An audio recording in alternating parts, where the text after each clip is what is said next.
You're welcome. You're welcome. Yeah. Chicago, you are listening to, you are watching, you are witnessing the afternoon show. I am Atiba Buchanan, last I checked. And I am LaDonna Raeh every day of the week. Every day? Every day. Sometimes you're LaDonna Raeh. Yeah. Well, it's still LaDonna Raeh. Okay. Mm-hmm. So just, yeah. All right, guys. Feeling like yourself now? A little better? It's a weird time for me right now. Mm-hmm. Yeah. But, we'll get there. All right. Well, I am feeling fantastic. Fantabulous. You must have went out last night. I didn't do anything last night. What did I do? I grilled. I made some burgers, and they were fantastic. That's good. Yep. I meant to bring one today and forgot. You should have brought two. I know. But yeah, made some really good burgers yesterday, and I watched the game until I saw San Antonio was going to lose. Mm-hmm. And then I got some rest because I had to be at dialysis this morning. So, yeah. But I feel fantastic. So even when it's the holiday, you still go Monday, Wednesday, Friday.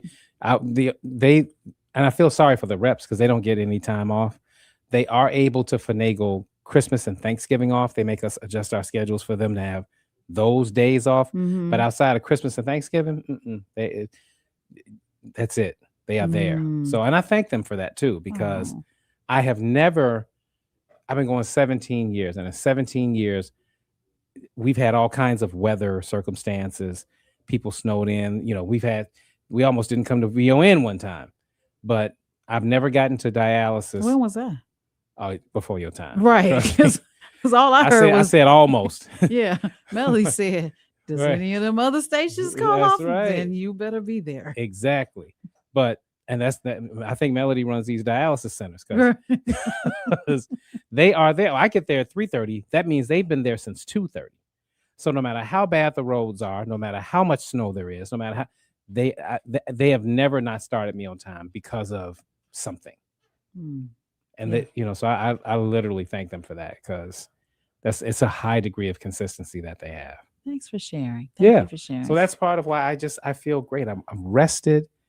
I'll shave my head. It's nice and smooth, and I feel fantastic. That's great. I'm happy for you. What's new? Well, I finally finished narrating the book that I was recording. It took a matter of time, especially when it gets a little steamy. I told you about that. So I've gone through I thought I was going through menopause, be honest with you, because I start off a little chill, and then when I read something steamy in the book, it really heats up the place.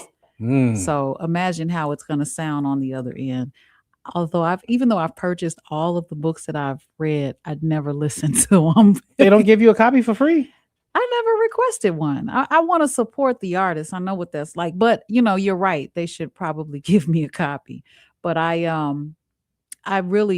never listened to myself because I've read it. I know what the story's about. Yeah. But I've read it. So yeah, Yara St. John. I want to have her on the show without her knowing that I'm the narrator. Oh, that would be interesting. Yeah, Would you tell her at the end? Yep. I'd do a reveal. I love it. I know you're still on a high from yesterday. Yeah. From the two teens that came on yesterday about teen takeovers. Mm-hmm. And they were speaking about, it was Liam and Jessa. They spoke about going to a teen takeover and what the attraction is and what parents need to do to be better parents. You're sitting there. I hope you were taking notes, because basically they were saying what a lot of the callers were saying, what a lot of the people were saying. They need structure. They need rules. They need parenting. They need present parents, right? Yeah, absolutely. And it hit different coming from them. It really does, because you're expecting children to say, we just want to go. We just don't want to be supervised at all. We want to do everything on our own. But that's not what they said. They said, a lot of times there's too much freedom, and then sometimes there's not enough. So it's like damned if you do, damned if you don't. Kind of like when you over communicate. Yeah, I think hearing you make that assertion about it, we have a generation. Because again, my kids are older. I'm talking about kids their age. The more technology we get, the more devices help to raise our children, and so I think we get to a point where it sounds like these kids are at a point where Now you want to know what I'm doing? Because before you were just perfectly happy to let me sit in front of whatever. Well, Jessa made a comment that really disturbed me. She said that some children may feel like I bought these shoes, I feed myself, and I may be adding the feed part. But all I saw was a child or a teenager taking care of themselves on their own, and then a parent expecting them to do what they say. I couldn't imagine that. You know what I'm saying? But I'm sure it happens where a child or a teenager has to fend for themselves and then still be expected to follow the rules if there are any. But I definitely want to start a campaign with parents listening and just tell each and every parent, take the phones when you come home. I know the kids don't like that. Even though the kids Justice said she wanted structure. I said, well, then do me a favor. Give your phone to your mother when she gets home. She was like, oh, no. How about when they go to bed? Getting home is kind of rough. What I mean by that is in the evening. Yeah. Okay, so whatever. Like, I don't get home until 7. Then I should be cooking, but I hadn't been because I was reading that daggone book. But after that, it's time to give me the phone before I go to sleep. Right. You know what I mean? Put the phone on the charger in my room with my door closed and turn the notifications off because you're not reaching anybody at midnight. Right. That's just a window into your home when they still have phones. I don't think we think about that. Charge your phone. Yeah, right. They're on the phone while you're sleeping. Do you charge your son's phones while they're with you? I charge them when they give them to me. I have 3 chargers, but next to my bed. Okay. One so for me. You don't give it back on 4%? No. I give it back on 100. Okay. I go through it. Yeah. Yeah. I go through the phone. That's my phone. Well, listen, guys, it's coming up on a break. On a break, but today we are so excited because it is WVON Host Roundtable Day. We've got all the hot topics for May coming up. You don't want to miss that conversation. Me, LaDonna, Rufus, Cleopatra, Matt McGill. It's going to be all of us. And then later on, you know, we talk about CTA all the time about public safety, right? And we always talk about people getting shot and stabbed, but we have a different public safety conversation this time. Ooh-wee. I spoke with a gentleman named Eric Basir, who's with the local union that does the repairs on the trains. And oh my goodness, does he have some eye-opening information for us?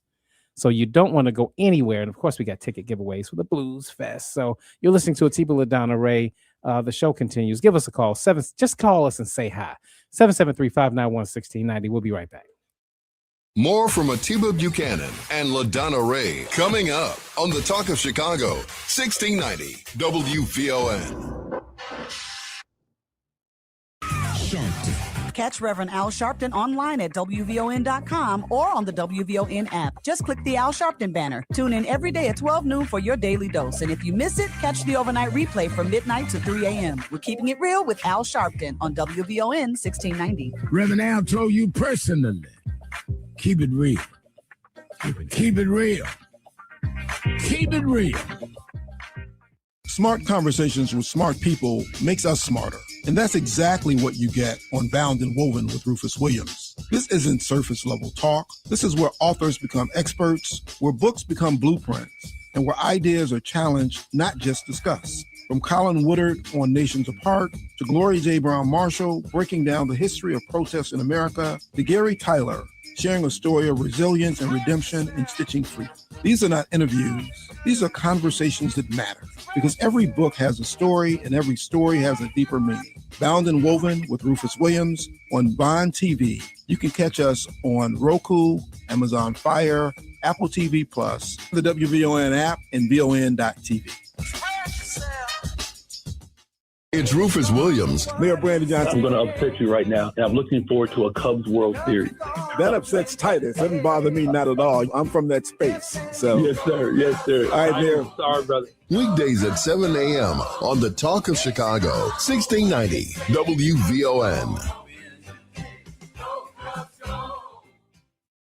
Protect your money and build your wealth. Sundays at 3 p.m., host and owners of Top and Top Insurance Agency, Clydell and Betty Top, teach you about protecting your assets, 401ks, annuities, life after retirement, the differences and benefits of life insurance. And they take questions. Their advice can enhance your financial future and your legacy. Call for a free WVON financial consultation, 773-881-8110. Tune in Sundays at 3 p.m. to protect your money and build your wealth. Powered by Top and Top Insurance Agency.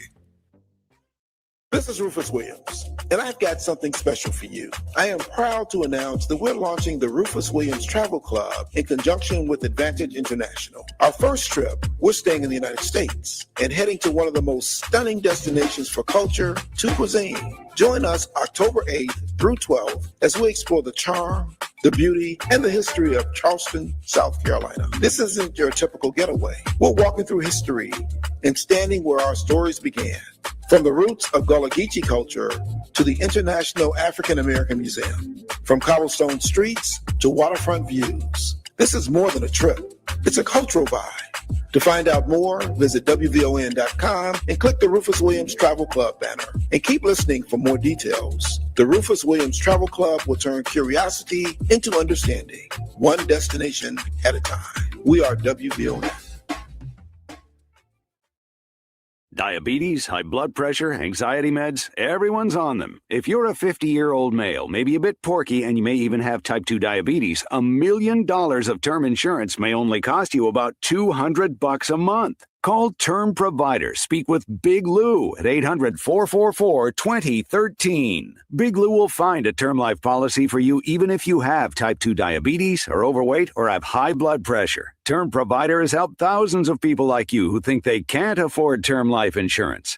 To buy $1 million of affordable term life for you, all you need to do is call Big Lou at 800-444-2013. Lou will make sure the scales are tipped in your favor. Call 800-444-2013. Big Lou will answer your call and work to fit you into a term life policy that you can afford. Remember, Big Lou's like you. He's on meds too. Call 800-444-2013 or biglou.com. This report is brought to you by Blindster.com. Buying custom blinds shouldn't be complicated or stressful. That's why Blindster.com makes it simple and affordable.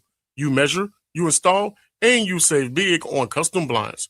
Ordering takes minutes, installation is easy, and they guarantee they'll fit. Blindster.com. WVON traffic and weather now.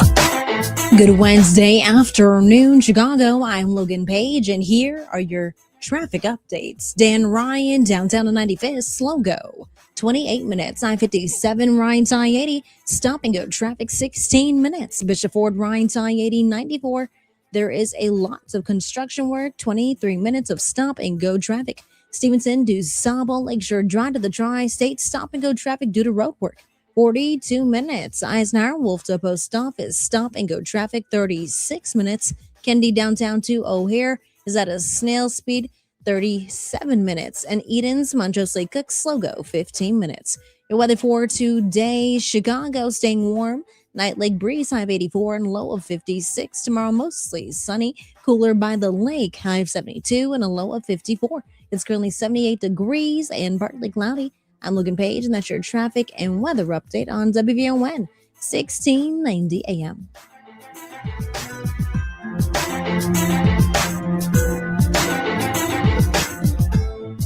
Now back to Atiba Buchanan and LaDonna Raeh on the Talk of Chicago, 1690 WVON.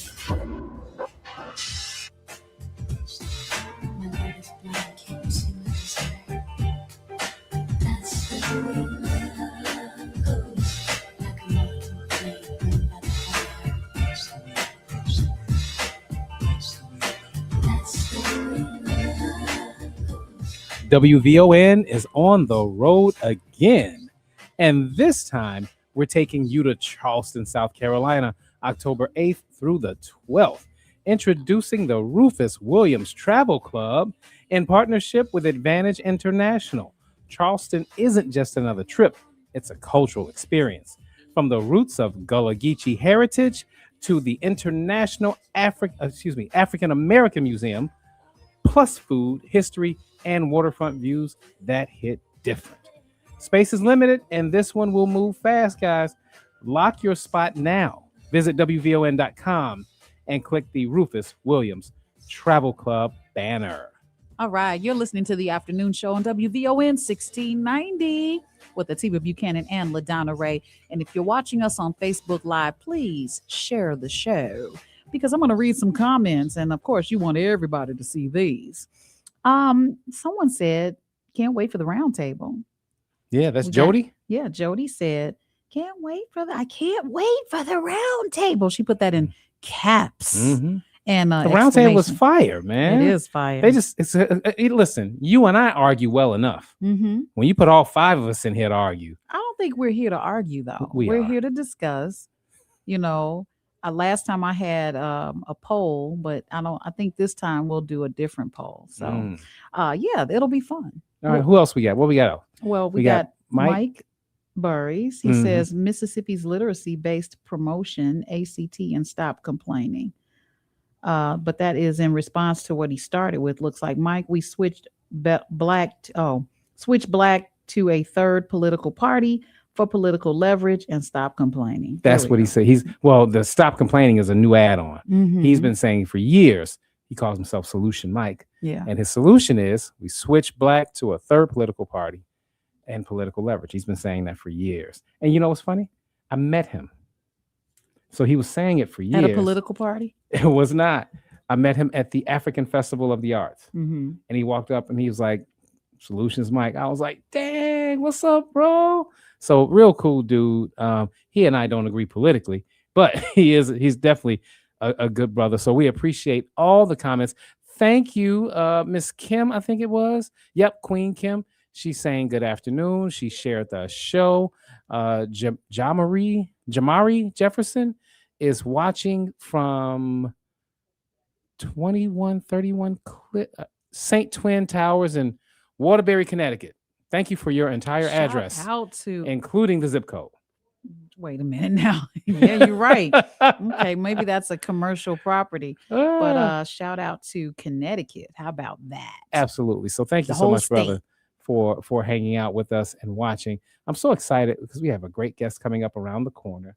They're going to be joining us, I think, they're going to call in. They're calling in. So wait, Jody corrected me and said he, not she, LaDonna.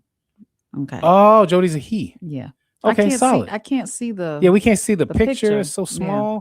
But thank you, brother Jody. We appreciate you, and we appreciate all of you. Mm-hmm. Again, phone lines are open. We love somebody to just call in and say hello. 773-591-1690. I think I'm just wound up. Excuse me, wound up for the Roundtable. That was a tongue twister. It was. Yeah, I'm wound up for the Roundtable.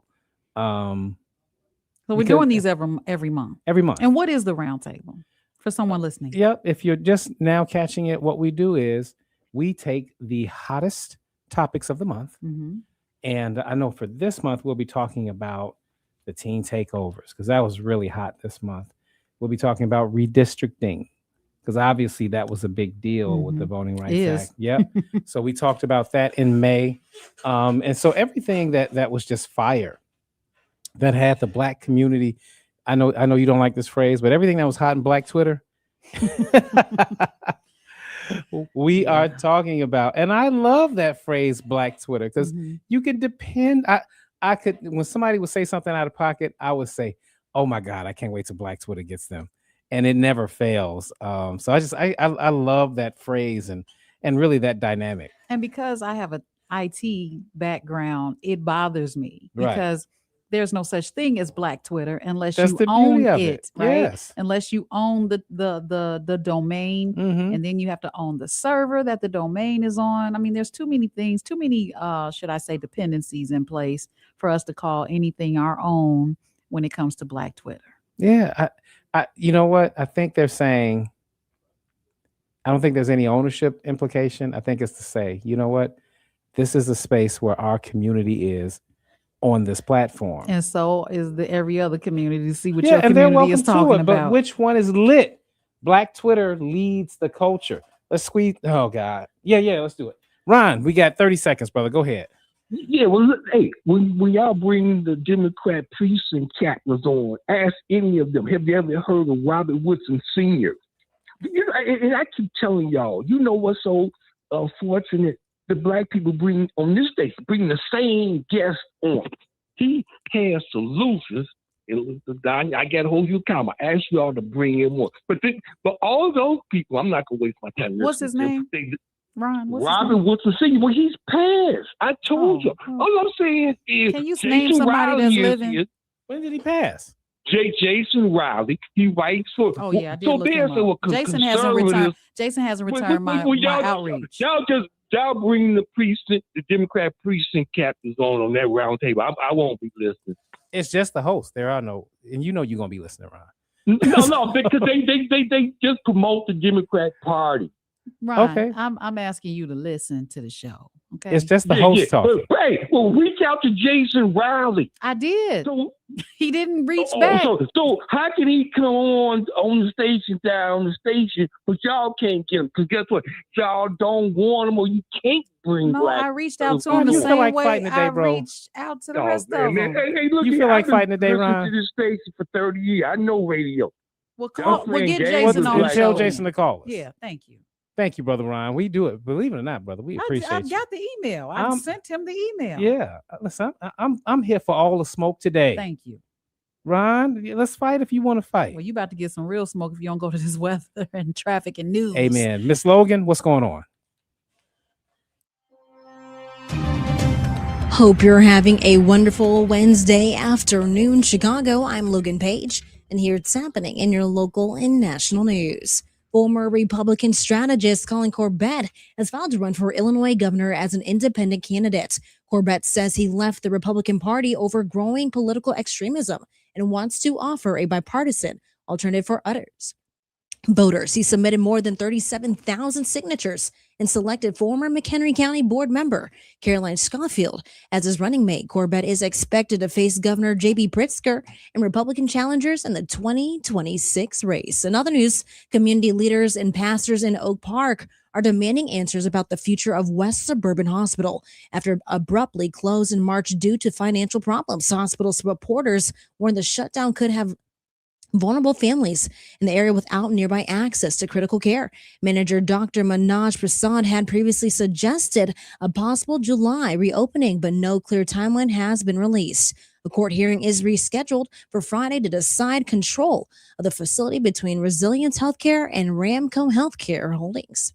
In other news, the White Sox are putting one of their starting pitchers on the shelf. Left-hander Noah Schultz has been placed on the 15-day injured list. He has been diagnosed with right knee patellar tendonitis. And another roster move, the Sox recalled right-hander pitcher David Sandlin from AAA Charlotte. He is scheduled to have his major league debut today against the Twins.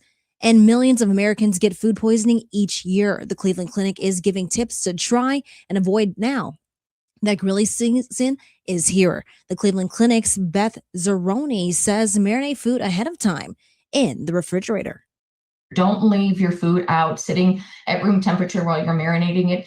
If that means marinating it the night before, the day of, but just making sure that if you are marinating anything, you're going to make sure that you keep it in the refrigerator. The Cleveland Clinic says don't use the same cutting board or knives for raw meat and vegetables. The U.S. Department of Agriculture says beef, steaks, chops, and roasts should be heated to 145 degrees inside, while ground meats should be cooked to 160 degrees and ground poultry to 165. I'm Logan Page, and that's what's happening in your news now on WVON 1690 AM. I'm Lori Smith. This week on Meeting the Moment, when does storytelling uplift people and when does it exploit them? I'm sitting down with Perry Ermer of the DuSable Black History Museum and Education Center and Dr. Twin Green of the Link and Option Center for a powerful conversation about human-centered narratives, ethics, and responsibility in storytelling. Meeting the Moment, powered by the Chicago Community Trust, Saturday at 12 noon, right here on the Talk of Chicago, 1690 WVON.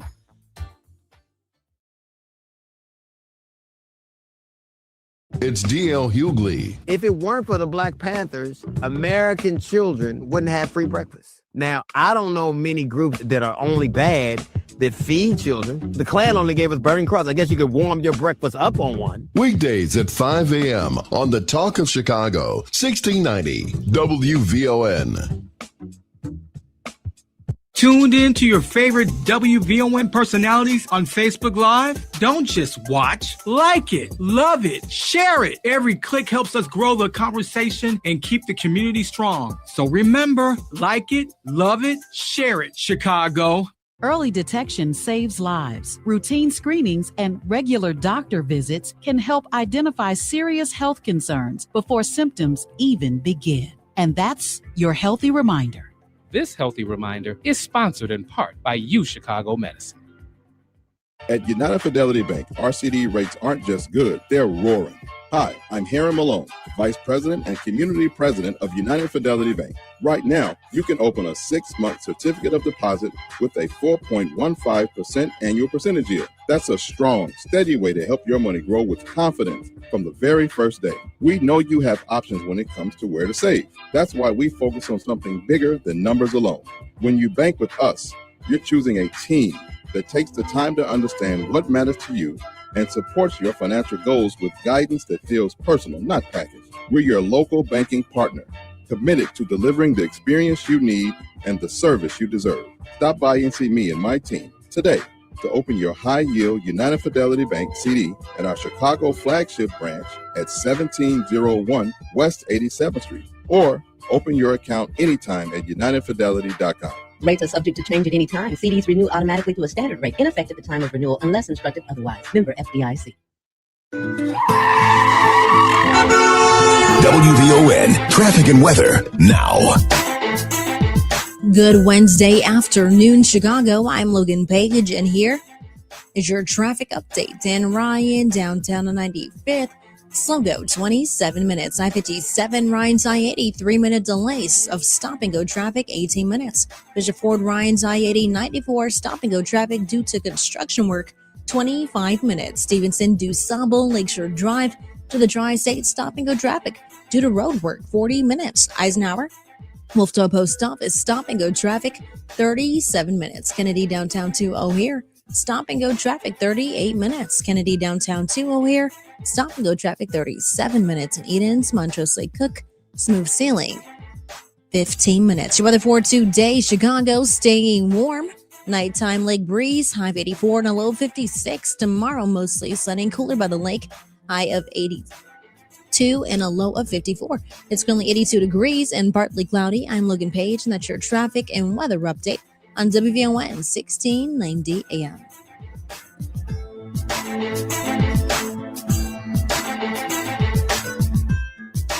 Now back to Atiba Buchanan and LaDonna Raeh on the Talk of Chicago, 1690 WVON.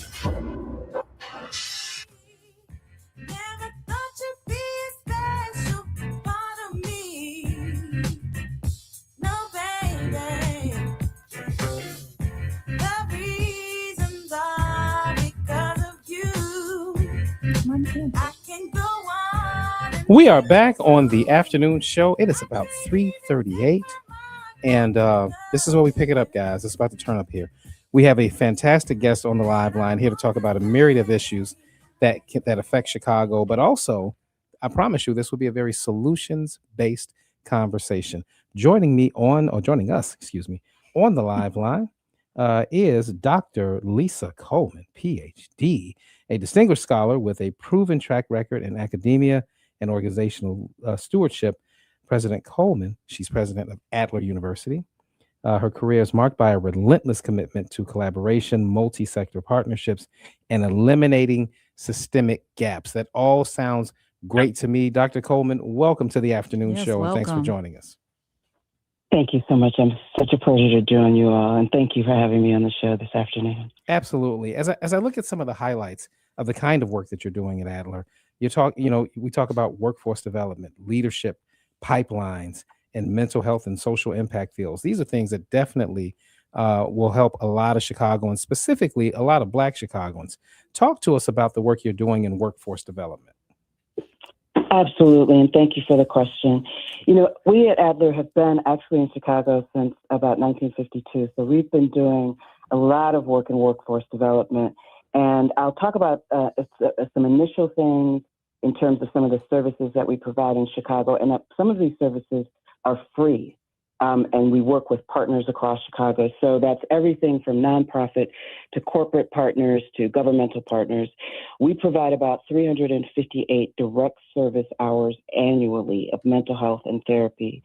We serve about 14,000 plus people served each year, and we have about 1,500 community partners worldwide, with over 3/4 of those being in Chicago. And so as we think about workforce development, we're entering into that conversation in two ways, thinking about how our students can learn in the workforce, actually learn the needs of workforce in terms of development. So that's the site placement, internship model, and of course, practicum model. And then of course, we actually partner with organizations like the Illinois State Corrections Officers. We partner with the Women's Correctional Facility in the state of Illinois. We also partner with organizations like Threshold to think about workforce development and particularly then the impact of mental health needs, whether you're serving clients in Chicago or the mental health needs of your own workforce and the capacity building that we can offer in those spaces. So whether it's working with our faculty, our students, or our staff. So when you say you have the relationships developing with or developed with individuals that work in the correctional space, then is a lot of your workforce development geared towards individuals that are, formerly incarcerated? I would say that that's just a portion of what we do. We actually partnered with a couple of the Illinois state models because we also have a program that has focused on policing and public safety and social justice and restorative justice. We actually have a restorative justice hub that partners with organizations across Chicago to keep young people out of the legal system. And we also host with Illinois the state apology letter bank letter. So we're approaching a process. We're approaching this through a multi-pronged approach.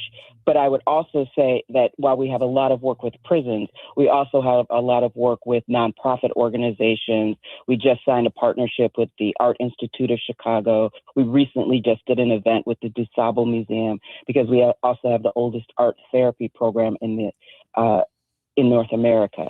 And so as we think about how we are trying to serve the multiplicity of communities here in Chicago and beyond, that's why I said earlier we want to have a multifaceted approach because, for instance, we know sports and art can be a vehicle to help deter people from getting involved in kinds of the carceral system. And so we're investing in the programs that can help, but also in the systems of mitigation as well. I'm thinking about preventative in this sense. Yesterday we had two young people that came on to talk about their involvement with the teen takeovers.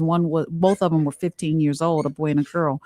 And I'm thinking about your program and how you have the multifaceted approach.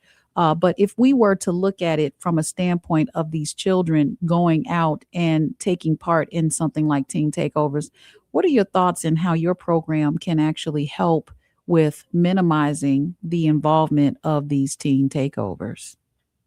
Absolutely. It's very funny that you should ask this question because I actually when I relocated to Chicago, I live in Hyde Park, and I actually walked out into a teen takeover 2 days ago. Mm-hmm. My son was on the train, trying to get on the train at that moment, I'm sure. Yes, exactly. Yeah. And so I was actually encountered this and had not encountered this previously and I'm familiar with it from a social media landscape. I was not familiar with it from experiential landscape. So seeing that many teenagers on the streets, et cetera, raised a number of questions for me. And part of those questions that we at Adler are trying to address are these generational differences. And one of the things that we see in generations and the emerging generations are things like isolation and the need for enhanced community, need for places to gather, et cetera. And while I could talk a lot about the problematics of the teen takeovers, which of course there are many problematics, but I'm also, as an institution and as a leader of this institution, thinking about the solutions. And from our vantage point, our founder was Alfred Adler, who was interested in this concept of social interest and how do you meet communities where they are. And so as we think about human behavior and particularly behavioral health, what we know is our teens are not getting served in a variety of ways. Some of that is in school, some of it is out of school, some of it has to do with the way in which they're interacting with social media. And while they may be digital natives, they're not digital savvy in some ways. So how do they actually navigate those spaces? And And then also we know that there's an epidemic of loneliness, and the number one use of AI technologies at this time is for therapy and also for companionship. And where a university like Adler can lean in and with our faculty, students, and staff is just to actually diagnose that and then also offer alternatives. That's why I was saying about the other partnerships that we have, because the epidemic of loneliness is not going away, and it's actually becoming more cemented in these emerging generations, which are called the alphas and the betas. And that is of a large concern, and we will, many scholars are predicting that you will see increased agitation and et cetera amongst these youth. And how do we begin to mitigate and actually bring them back into sense of community? And some of that is through a better therapeutic model that actually talks about how do you engage community and community processes, and then how do you bring young people into new forms of expression, which are not about takeovers, but that's why I brought up sports or art. How do you bring them back into community through new forms of expression? And we know, for instance, the graffiti arts is one example. Mm-hmm. Dr. Coleman, with all due respect, I hear what you're saying, and it sounds like you walked right into the teens that you need to be serving or you would like to be serving. Yes, and I actually talked with some of the teens. Right, in my head, you should have had 3,000 flyers in your hand because you were right there in the middle of it. You know what I'm saying? So what I hear is they have to go through some type of system in order to get access to something like Adler University. You know what I mean? So I just want to clarify that when we come back on the other side of the break. I'm sorry for interrupting you. Let's clarify that for sure. All right, guys, we're going to go to traffic and weather. And when we come back, Dr. Lisa Coleman and her takeover experience. I'm joking, but we're going to talk more about how she can reach the people that she was right there in the midst of right here on the afternoon show. More from Atiba Buchanan and LaDonna Raeh coming up on the Talk of Chicago, 1690 WVON. That cannabis charge from years ago, it could still be costing you jobs, housing, and opportunities you don't even know you're missing. But there's a way out. New Leaf, Illinois is a free state-funded program helping people clear old cannabis and other eligible records. You've already paid the price. Don't let your old record cost you even more. Call 872-NEW-LEAF or visit newleafillinois.org today. New Leaf, Illinois, it's your fresh start. Hi, I'm Tavis Smiley, inviting you to join me weekdays from 6 p.m. to 9 p.m. right here on WVON. I am bringing you a national perspective on all the happenings in the Black community and, of course, politics. It's talk radio for us, by us, and this is where America listens. It's Tavis Smiley, weekdays from 6 to 9 p.m. on the Talk of Chicago, 1690 WVON. You never know who's going to stop by WVON. None other than Valerie Jarrett, the president of the Obama Foundation. Valerie, welcome back to WVON. Rufus, good morning. It's such a pleasure to be with you, and you know I love your audience. This morning, joining us is none other than Joyanne Reed. Thank you so much. Good morning. Good morning. Leader Jeffries, good morning and welcome back to WVON. Good to talk to you, good brother. Good morning, Rufus. Great to be on with you. We are the Talk of Chicago, 1690 WVON.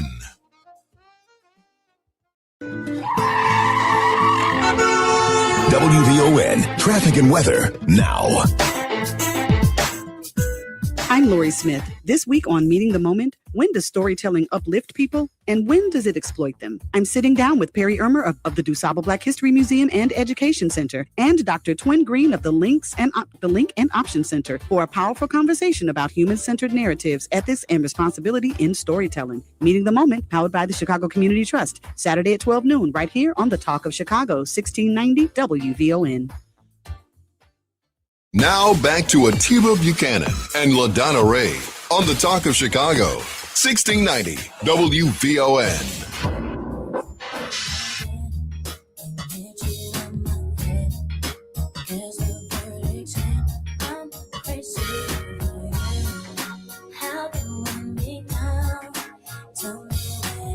Welcome back. All right, guys. We are talking to Dr. Lisa Coleman, who is basically she's with the Adler President. University as president. Thank you, Atiba. No problem. And before we went to break, we were talking about how you had your experience just a couple of days ago with children and teens that can actually use the services that you provide. How is it? What is the process for those teens that were out there?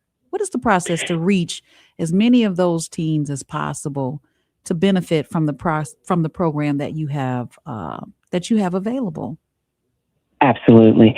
Part of the reason I started by saying how many hours we provide each year is we partner across Chicago, as I said, with about 700 community organizations. And some of those, as I mentioned, are, of course, with incarceration, but we also partner with, related to incarceration systems, we partner with the Chicago Public Schools. So we're providing free hours of mental health counseling, diagnostics, referrals, so that we're able to get to students before the idea is before they actually wind up in some systems problem or before they wind up taking over something. So we try to get with our community partners because, like you said earlier, it might be hard. You might not know where Adler University is. You might not know how to get to a college. You might not know how to get to a faculty member or to a student, but you might know how to get to your local school. Because you're in school. You might know how to get to your local YMCA. And those are the kinds of partnerships that we built so that we are actually meeting students where they are. Do you have the capacity to go outside of the process with the students? Or do they have Yes, to go? so we have students who are providing free hours of mental health counseling that they are doing that through various mental health facilities across Chicago, and then you can avail your services and you can write to us at Adler for that. That is a different process, but a lot of students at the ages of 15, 14, they're going to need parental consent. They're going to need a number of other programs, and that's why we're working with these institutions, because they're already working with the parents. They're already working with the teachers, right? We had a big program working with teachers and guidance counselors so that they are able to do some of that work and work with us, so they're noticing things in classrooms, et cetera. So that's the kind of work that we're doing, because your average 14 or 15-year-old is not necessarily going to seek us out. And as I said earlier, they're often going to seek out technologies that they're familiar with, those AI technologies, and the goal is then to guide them toward better systems. And so we're trying to get in those places where they are, where then we can guide them. And to your earlier point, I didn't pass out flyers, but I did talk to a lot of those young people when I was out on the street. What did they say? I want to know what they said. Same thing. You know, it was funny because it started because I had a pizza box and some of them asked me for pizza, and I started this conversation and I wanted to know. And I said, you know, why are you out here? What's happening? And they were actually, they were actually very friendly with me. I talked to about 20 of them, different versions, because I had about an 8-minute walk. And many of them were saying, you know, we're out here, we're frustrated with some of the things that are happening in the world. And it's a way that we can gather and get outside of kind of the typical, there was a lot of talk about kind of anti-establishment. There was some of that, obviously anti-police, some of that talk. But a lot of it was about community gathering. And that was kind of the through thread for me, which is very interesting because for me, as a scholar of this and studying generations, what a lot of people will say is, the new generations just want to interact with technology. But part of what this is showing us is they want to interact with each other. Now, I'm not saying it's going in the right direction necessarily. I'm saying that we have to think about then how we're providing the right guardrails and then assessments to guide people in very more productive directions. I'm sorry, Atiba. I got one more question because yes, Dr. Coleman, this is so huge right now. I'm just thinking, I got chills because now I'm thinking about the very students or the very young people that we kept in the house during COVID. They lost 2 years of social emotional learning, and now the human body is still has the desire to get out. And I think we kind of moved or migrated towards keeping kids in the house and on their phones. They still want to go outside. Exactly right. That's exactly right. And And I'm not blaming parents. I'm not blaming teachers. I'm talking about an ecosystem like you are that was created COVID, post-COVID, and already we were leaning more on technology. Yeah. Well, what we need to do is, yes, we need to interact with each other. And as I'll just put it as simply as this. Sometimes I'll send you an email or you'll send me an email, and we infer meanings into those emails. Those are different meanings that we would infer if we got the tonal or inflection from a voice. That's right. Right? Yeah. So you might write an email that says, I need you to do this right now. You can hear this like this. I need you to do that right now. Right. Or you can hear it like, you know what? I need you to do that right now because, da-da-da. Right. Those are two different. And the receiver, right, if we're not interacting, you don't know my tone. Yeah. That, and I want to say, this is the Adlerian model. Adlerian psychology is built on what is called social interest and community engagement.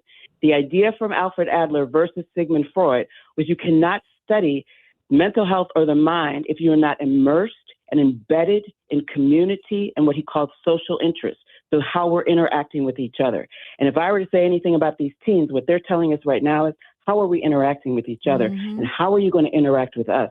Are you going to police us? Are you going to teach us to learn? How are you going to, and we're talking thousands of teenagers nationally, not just in Chicago. Yeah. Right. So how are we going to interact with this? And if one of our only measures is going to be punishment, then we're setting up a system that we will then continue to perpetuate. And I have grave concerns about punishing generations of thousands of youth without having conversations about where is this emerging from? What is this about gathering? How are we going to move forward collectively? Yeah, almost like I'm sorry. No, you're fine. I was just thinking in terms of a child that wants attention. Mm-hmm. Bad attention is better than no attention. And for these children, some attention is better than no attention, even if it's punishment. Indeed. Now that and we're having kind of an organic conversation here, Doctor, but the teen takeover thing has been the talk, and you're bringing a lot of insight to this conversation. Recently, there was. I'm so glad, and I, as you know, I didn't know this is where the conversation would go, but it is. I think it's very important, and I've actually been talking to a couple of colleagues and others leaders about this because I think that the approaches in some different cities and states. I think in Chicago we would have a real opportunity to learn and to reimagine this space. And one of the things that I noticed is a lot of the teenagers, because of where I live, were going to the beach. And I was like, that's interesting because they're not going to take over a building. They're going to gather at the beach. Right. Yeah. And have fun. Right. Jeez. And have fun. So that's super interesting from just an analytic standpoint. Yeah. Absolutely. Quick question for you. Yeah. Looking at, again, how you, unbeknownst to you, you ended up in the midst of that. How much more powerful would it have been if there were 100 more adults that could have, that could have joined? Because what we did, I'm talking about just adults there to talk. Mm-hmm. Because her most effective thing wasn't because she had a banner. You're right. It was because she had some pizza. Yep.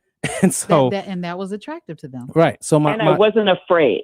I did not approach them through fear. That's right. Right. I landed in the middle of something, and part of the reason I didn't have any fear, I didn't know what it was. I mean, I knew what it was like, but I was like, oh, wow, this is really different than what I thought. And so I started talking to people, and I was surprised at how open people were. Dr. Coleman, talking with me. We got to slide in because we're almost at the top of the hour. Oh, sorry. Go ahead, Atiba. Nope. I just want, this has been great. I was going to say on at 3:00. I know. At this point, we got to have another conversation with you because, again, you are bringing so much insight to this. But before you go, I want to give you an opportunity to let everyone know where they can get information. Yes, absolutely. Please write to us. You can write to us at Adler University. It's at adler.com. We are, if you just Google Adler University, you'll find us right away. And when you reach the homepage, there is an inquiry email. And it's just Adler Inquiries, and you can write to us there, and you will get any information, and we will follow up either if you want partnership information, if you want more information about therapeutic services, or where you can get other kinds of training, we can get you that information. I didn't understand the email address. Oh, the email address is, excuse me, it's Let me make sure I have the right one here, just quickly. Did you give us a website or an email? She said I gave the web. That's why I was like, did you want the website or the email? She was giving the website. Adler University. Okay. So the university is Adler University. And so you would click on Adler University. It'll take you straight to the home page. And when you get to the home page, there's a link and it'll say resources for, and you can go right there and then you can look at the resources page. And then there's a connection email if you want to connect, because different people might want to connect about different. Yeah. I got it. Well, I think it's adler.edu, right? And then it takes us there. Adler.edu. Okay, Yes. all right. Thank you so much. Sorry. Yes. We love Sorry, having you. sorry. Yeah, you come back anytime with some updates on what happened with that pizza and them kids. Thank you so much, Dr. Coleman. Thank you, Dr. Coleman. Thank you so much. You take good care now. Bye to You y'all. too. All right, guys, we are up on the break, but now when we come back, it's going to be time for the host takeover. That's right, the roundtable discussion for the month of May with let's say Rufus. There we go. Rufus Williams, Cleopatra Draper, Matt McGill, and Atiba. We'll be right back. Happy Wednesday afternoon, Chicago. I'm Logan Page, and here are your news headlines. Newscast today. Advocates push Illinois Race Act. Green Era campus advances sustainability on Chicago's South Side. Pam Bondi treated for thyroid cancer. And this summer will be the longer one than last. National news from the Black Information Network is up next on Chicago's only urban talk radio station. 1690 AM WVON Berwyn, Chicago.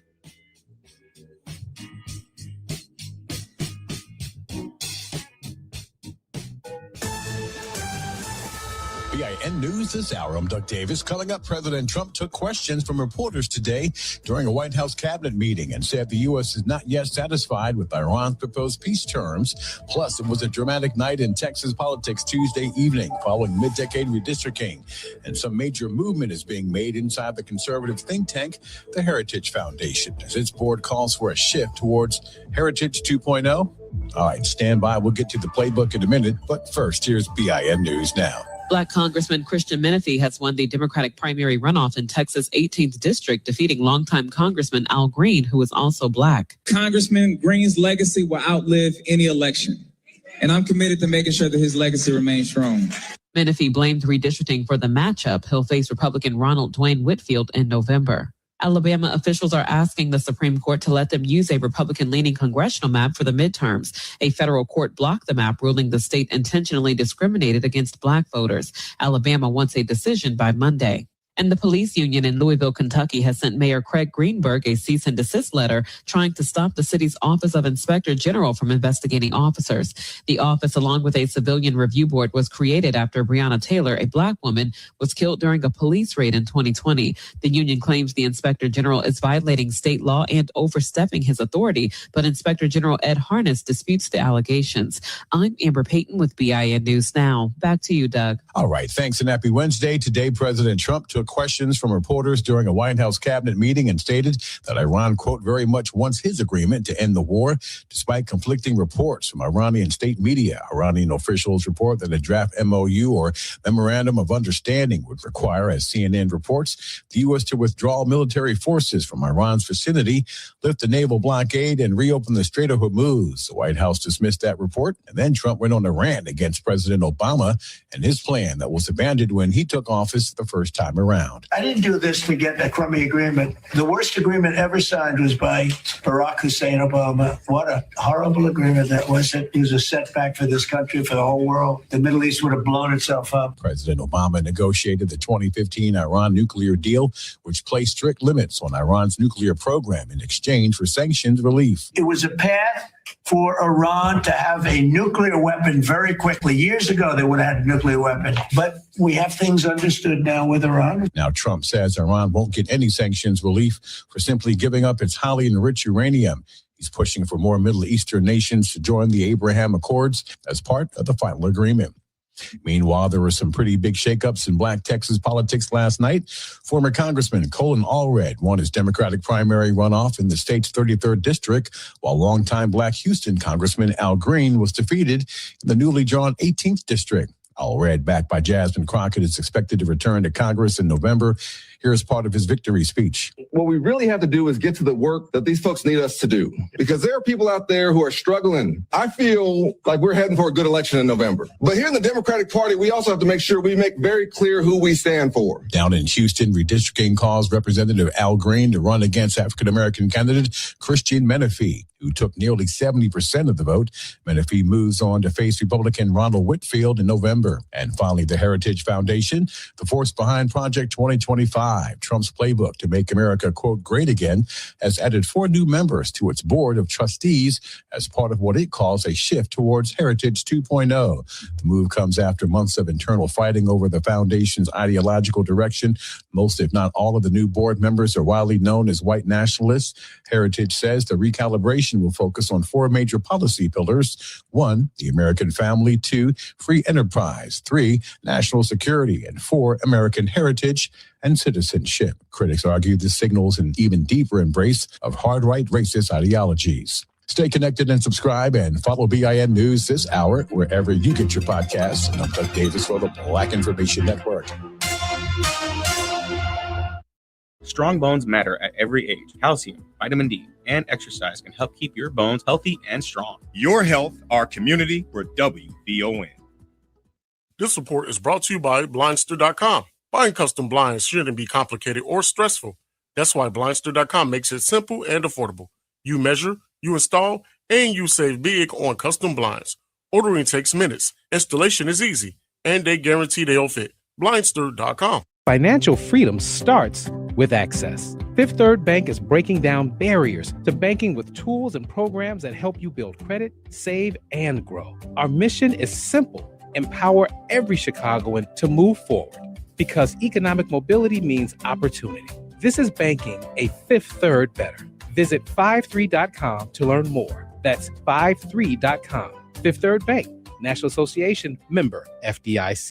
How many hours did you waste in traffic last year? Take control of your commute on Metra.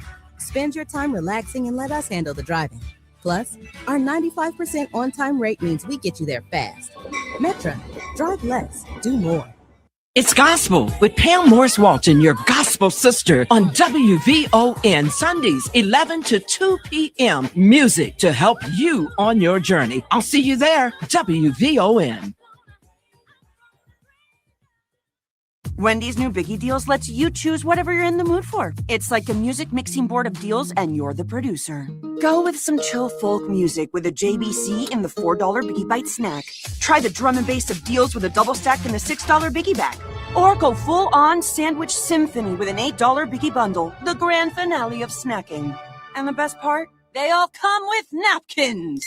$4, $6, and $8 Biggie Deals how you want them at Wendy's. Price and participation may vary. Single items at regular price. Prices may be higher in Alaska, California, and Hawaii. Why'd I go to the doctor? Working on the farm, my heart kept skipping a beat. I didn't think much of it, but my daughters made me get checked out. Turns out I have atrial fibrillation, which increases the risk of stroke about 5 times. Symptoms like irregular heartbeat, heart racing, chest pain, shortness of breath, fatigue, or lightheadedness can come and go. But if it's AFib, the risk of stroke remains. If you have symptoms, contact a doctor. I'm so glad I did. Visit notimetowait.com. Sponsored by Bristol Myers Squibb and Pfizer. Greetings, WVON family. It's your brother and friend, Bomani Obadeli of the Activist Hour. Join me on Saturday mornings as we discuss a holistic and public health approach to addressing community violence. We will also be discussing ways that we can create a safe, peaceful, economically thriving, and healthy communities. Join me Saturday mornings, 8 a.m. on WVON for the Activist Hour. This report is brought to you by Blindster.com. Buying custom blinds shouldn't be complicated or stressful. That's why Blindster.com makes it simple and affordable. You measure, you install, and you save big on custom blinds. Ordering takes minutes. Installation is easy, and they guarantee they'll fit. Blindster.com. WVON traffic and weather now. Good Wednesday afternoon, Chicago. I'm Logan Page, and here is your traffic update. Dan Ryan, downtown on 95th. Stop and go traffic, 28 minutes. I-57, Ryan Tie-80. Stop and go traffic, 17 minutes.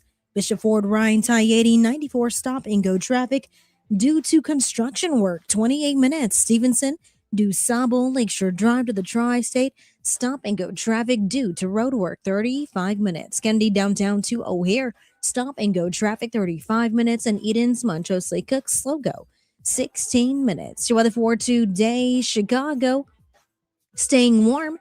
Nighttime lake breeze, high of 84 and a low of 56. Tomorrow, mostly sunny, cooler by the lake, high of 72 and a low of 54. It's currently 82 degrees and partly cloudy. I'm Logan Page, and that's your traffic and weather update on WVON 1690 AM.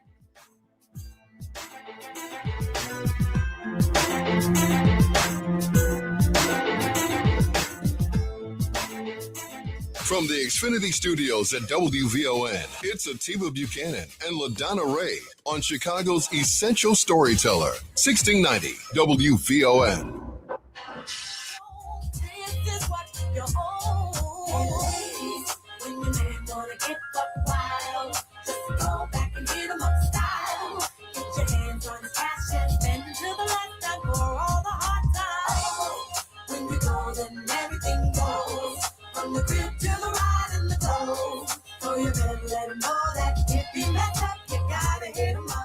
Chicagoland is filled with friends, fun, and traffic. Skip the stress of gridlock and hop on board Metra to get where you're going quickly, comfortably, and safely. Metra's 95% on-time rate means you'll never be late for the moments that matter, and their low fares mean you don't have to break the bank. Plus, with the new regional day pass, you can enjoy unlimited rides on Metra, CTA, and Pace for only $2.50 with the purchase of a Metra day pass.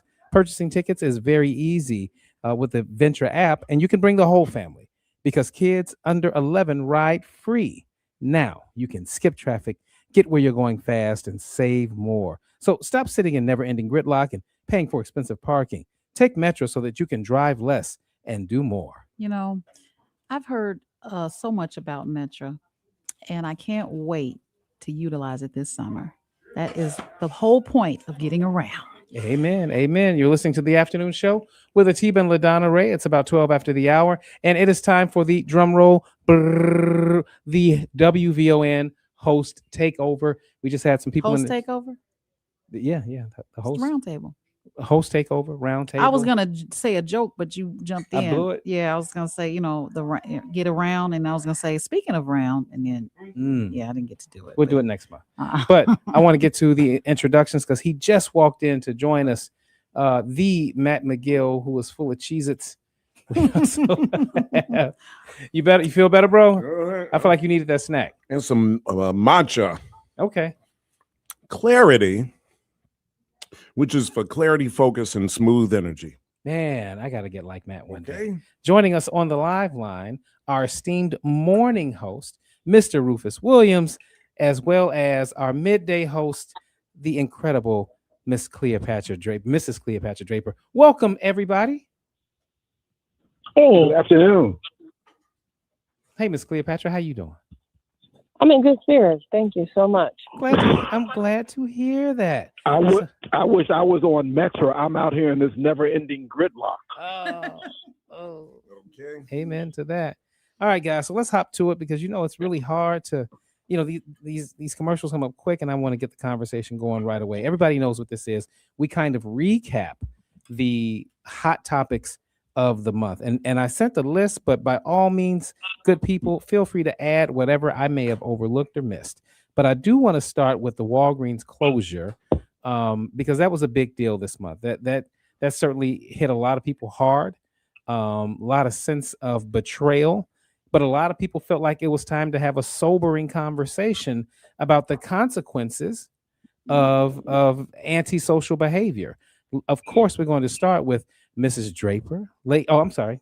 I should start with my co-host. LaDonna, your thoughts. And then we come to you, Cleopatra. Well, here's the thing. This has happened in Pullman as well, as far as having it become a desert afterwards. Just, shopping has just came to a close suddenly.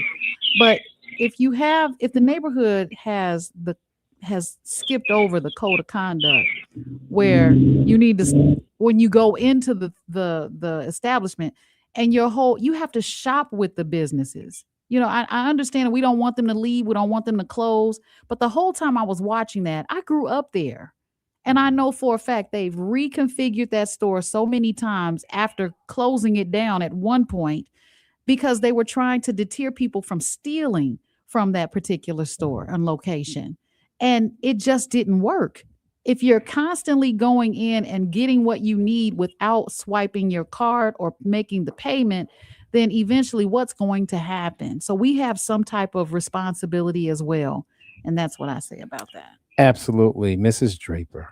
Hey, everybody. I thank you for the time, and I got to reduce that narrative. In fact, that's what the corporation wants us to perpetuate. The business model has been failing for the past 2 decades.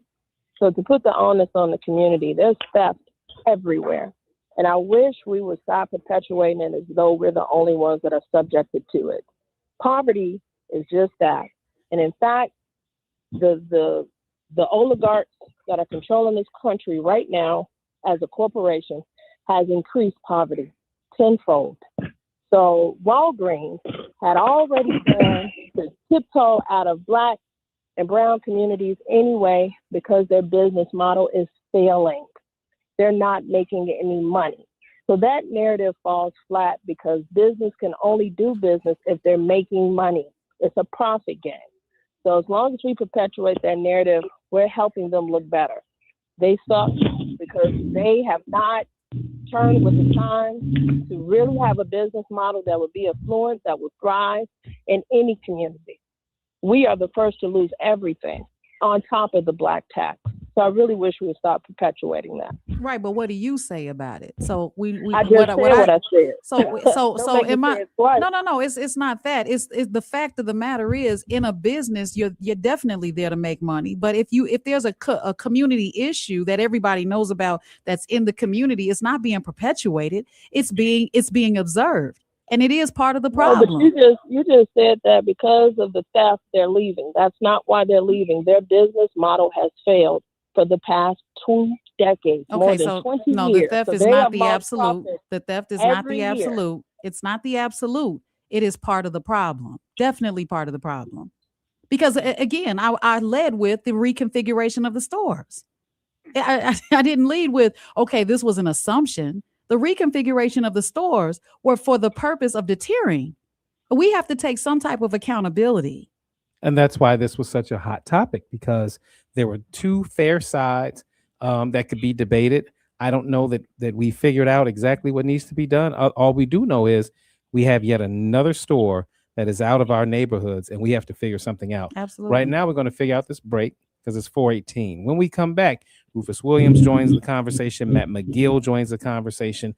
And you can join the conversation. 773-591-1690. We'll be right back.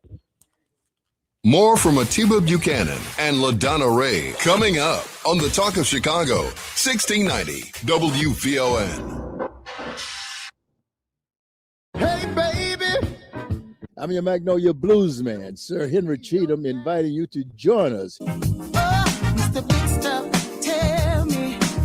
on WVON 1690 for some real American music and culture. Here on Classic Blues and R&B. Check us out Saturday, 11 p.m. until 2 a.m. on WVON and Classic Blues and R&B.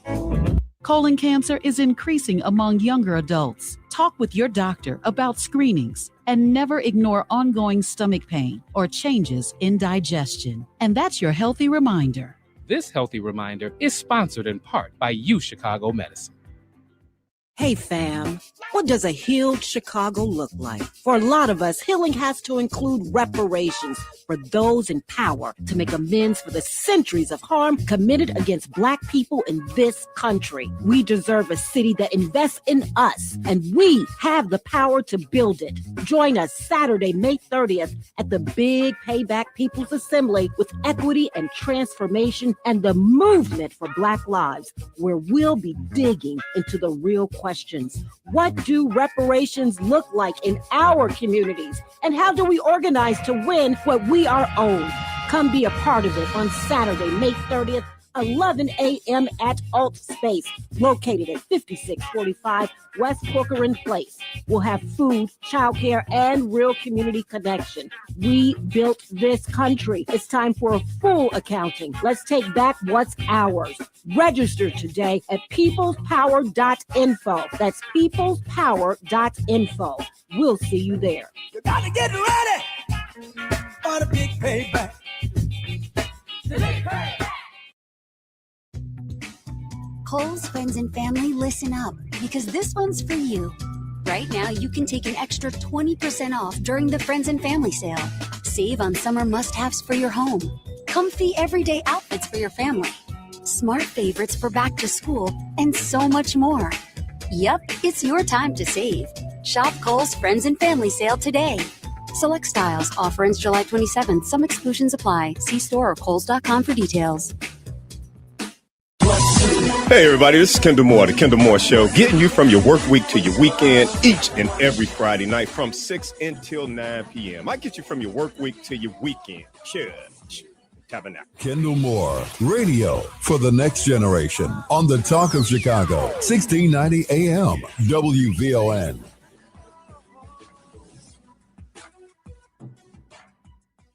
This is Rufus Williams, and I've got something special for you. I am proud to announce that we're launching the Rufus Williams Travel Club in conjunction with Advantage International. Our first trip, we're staying in the United States and heading to one of the most stunning destinations for culture to cuisine. Join us October 8th through 12th as we explore the charm, the beauty, and the history of Charleston, South Carolina. This isn't your typical getaway. We're walking through history and standing where our stories began. From the roots of Gullah Geechee culture to the International African American Museum, from cobblestone streets to waterfront views. This is more than a trip.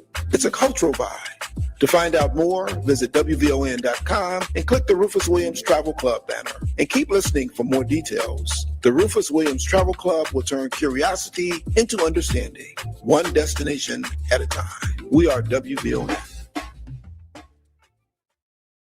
This report is brought to you by Blindster.com. Buying custom blinds shouldn't be complicated or stressful. That's why Blindster.com makes it simple and affordable. You measure, you install, and you save big on custom blinds. Ordering takes minutes, installation is easy, and they guarantee they'll fit. Blindster.com. WVON traffic and weather now. Good Wednesday afternoon, Chicago. I'm Logan Page, and here is your traffic update. Dan Ryan, downtown on 95th. Stop and go traffic, 28 minutes. I-57, Ryan to I-80, slow go, 17 minutes. Bishop Ford, Ryan to I-80, 94, stop and go traffic due to construction, 30 minutes. Stevenson, DuSable, Lakeshore Drive to the Tri-State, stop and go traffic due to road work, 36 minutes. Eisenhower, Wolfdo Post Office, stop and go traffic, 40 minutes. Kennedy downtown to O'Hare, stop and go traffic, 38 minutes. And Edens, Montrose Lake Cook, smooth sailing, 16 minutes. Your weather for today: Chicago staying warm, nighttime lake breeze, high of 84 and a low of 56. Tomorrow mostly sunny, cooler by the lake, high of 72 and a low of 54. It's currently 82 degrees and partly cloudy. I'm Logan Page, and that's your traffic and weather update on WVON 1690 AM.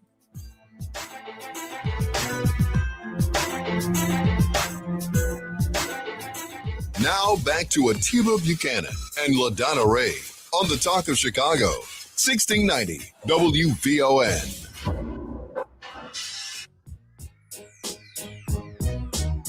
Let's get it crunk on that fun up in this dancery. We got y'all open, now you're floating, so you got to dance for me. Don't need no hateration, holleration in this dancery. Let's get it percolated while you're waiting, so just dance for me. Come on, everybody, get on down, 'cause you know we got to get it wrong. All right, we are back on the afternoon show in the midst and throes of the host roundtable. Atiba Buchanan, LaDonna Raeh, Matt McGill, Rufus Williams, and Cleopatra Draper. And I wanted to get you in on this conversation, Rufus. You've been patiently waiting, as you always do. So we thank you for that. Did you want to get in on this Walgreens closure, or did you want to switch the topic? Well, I'll jump in on Walgreens as well. I mean, I didn't spend a lot of time with it, but I did know this.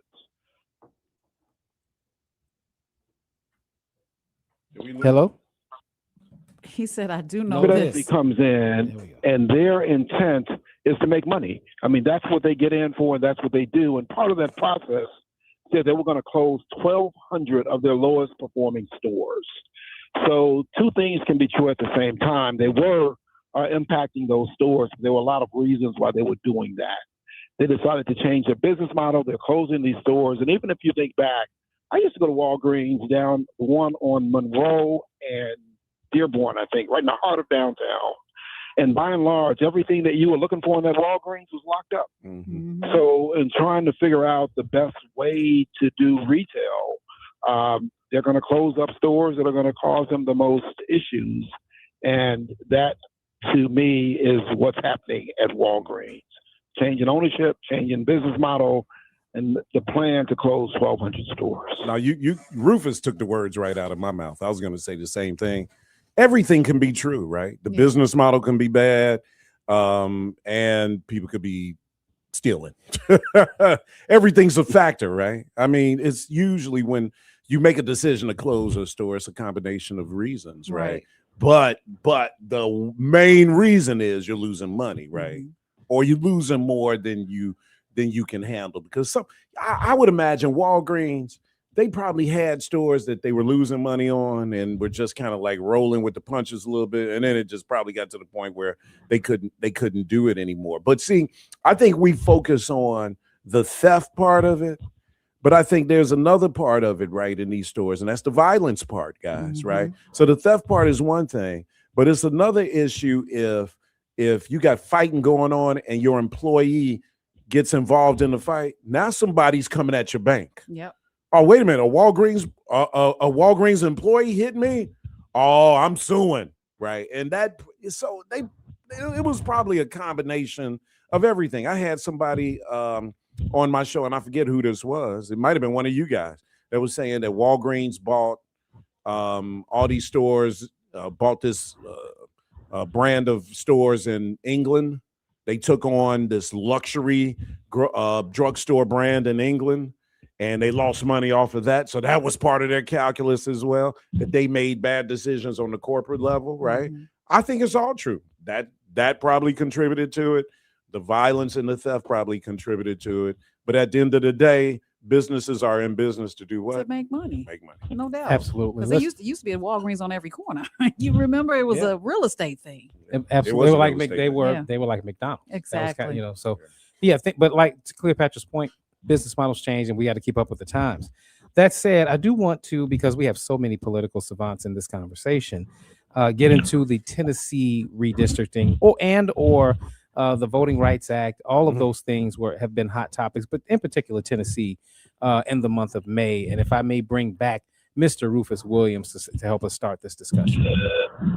Yeah, I would say even greater than Tennessee and that redistricting is what took place in Louisiana, which tipped the scale for all of these things. The Clay versus Louisiana case, which really moved everything. And, Louisiana, for whatever and whoever they are, there's a whole lot of racism in Louisiana. It wasn't that long ago when they almost elected David Duke, the governor of. So that this happened there is not a surprise, but the fact that it happened at all is one that should cause alarm for all of us. And what they have done there is to redistrict in such a way that you look at some of the districts and how they are. It's like a snake that runs from New Orleans to Alexandria, if you're familiar at all with the state. And it makes no sense, but it's been the dilution of black votes throughout. There's a third of the people in Louisiana are black, but there is only one representative currently in Congress, and he's been effectively redistricted, could be out, but I think the greater story is, and this ties back into the impact on the Voting Rights Act, but the way in which we're going to fight this in this moment is for us to vote. That is the most immediate thing that we can do, and we need to ensure that this issue stays top of mind, because if we don't vote now, they're going to continue to put things upon us that we are not looking for. I had a guest on It was in bound and woven. But one of the things he said that was so profound was that if you don't understand white supremacy, you will always be confused. Yeah. They are pushing for one single thing, and it is to maintain power, maintain control, and maintain economics. And if we don't use whatever levers there are that we have to push against that, we will be troubled and continue to be at the bottom for time unseen. Absolutely. You know, Rufus, I know your timing is excellent because you took us to the break, which is perfect. Miss Cleopatra, I want to hear you next. I'd like to posit something for you to think about during the break, and that is we want to hear your comments on this issue. But in addition to that, I would love to know your level of confidence in Democrats to do something about to react to this in a way that is meaningful and impactful. What is your level of confidence in the Democratic Party to handle this? You're listening to Atiba and LaDonna Raeh. We'll be right back.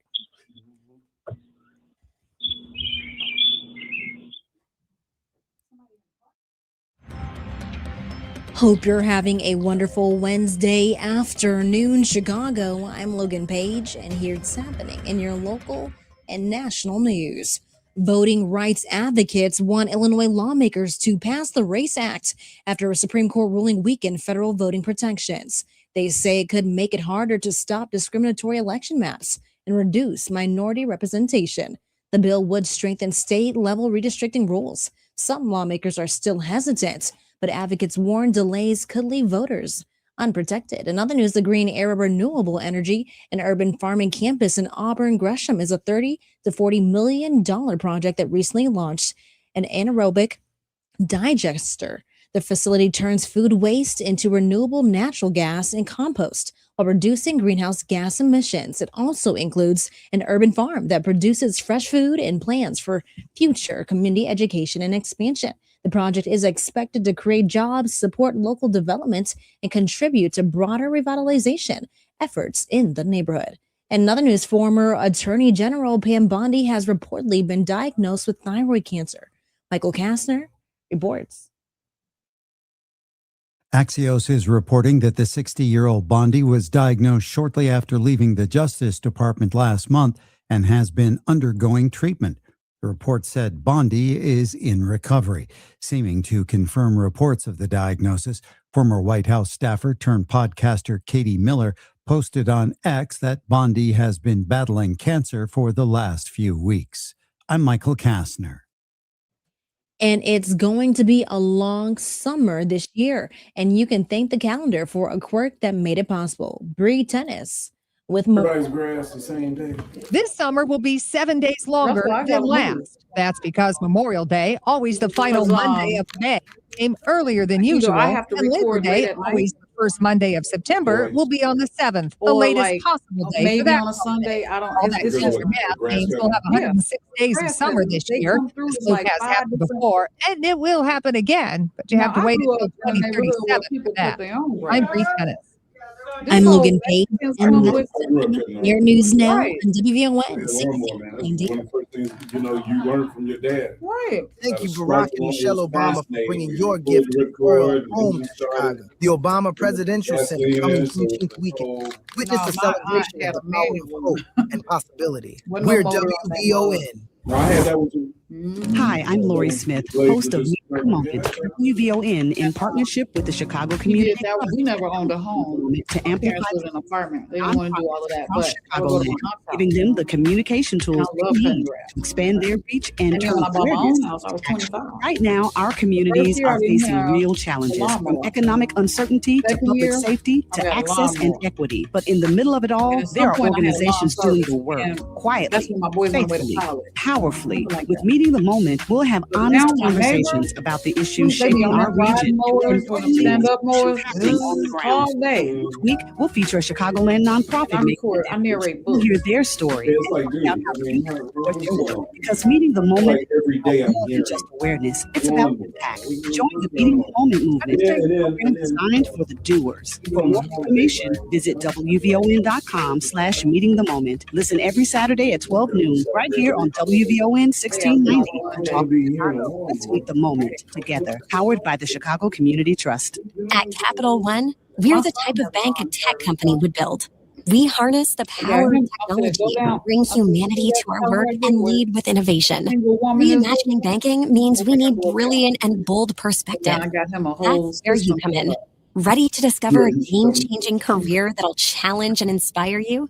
Check out CapitalOneCareers.com to build a future we can all bank on. That's life at Capital One.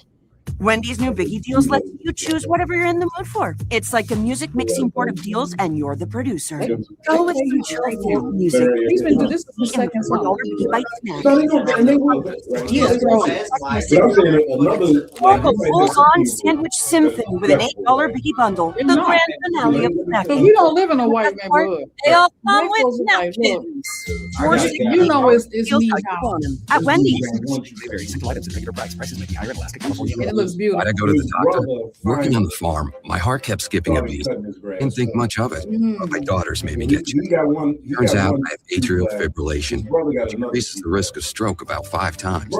Symptoms like irregular heartbeat, heart racing, chest pain, breath, fatigue, or lightheadedness can come and go. But if it's AFib, the risk of stroke remains. If you have symptoms, contact your doctor. I'm so glad I did. Visit NoTimeToWait.com. Sponsored by Bristol Myers Squibb and Pfizer. It's Rufus Williams. Mayor Brandon Johnson. I'm going to upset you right now. He's just going through some mental Cubs World Series. That brother got tired of seeing bother me not at all. I'm from that space. So, yes, sir. All right, Mayor. Sorry, brother. Weekdays at 7 a.m. on the Talk of Chicago, 1690 WVON. So I can tell the family. This is brought to you by Blinds.com. Buying custom blinds shouldn't be complicated or stressful. That's why Blinds.com makes it simple and affordable. You measure, you smart and crazy on custom blinds. Because his brother Installation is easy. Smart as heck, but I can tell something. Blinds.com. WVON traffic and weather now. Yale graduate. Hey, afternoon, Chicago. I'm Logan Page. Here is your traffic update. Dan Ryan, downtown 95th. They got scholarships to go to grad school. Minutes. I-57, Ryan's I-80, slow go, 17 minutes. Bishop Ryan's I-80, 94 is at a snail speed due to construction. In LA. 28 minutes. Stevenson, do Stumble, Lakeshore Drive, stop and go traffic due to road work, 38 minutes. Eisenhower, Wolf, He's smart too. He talks to me every day. 3 minutes. Indy downtown to O'Hare, slow go, 37 minutes. He'll listen while you're. You know, he like us. You know, he's Chicago, Seymour.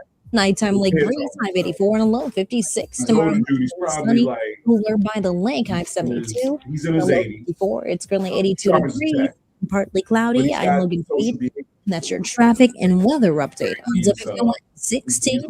Recluse.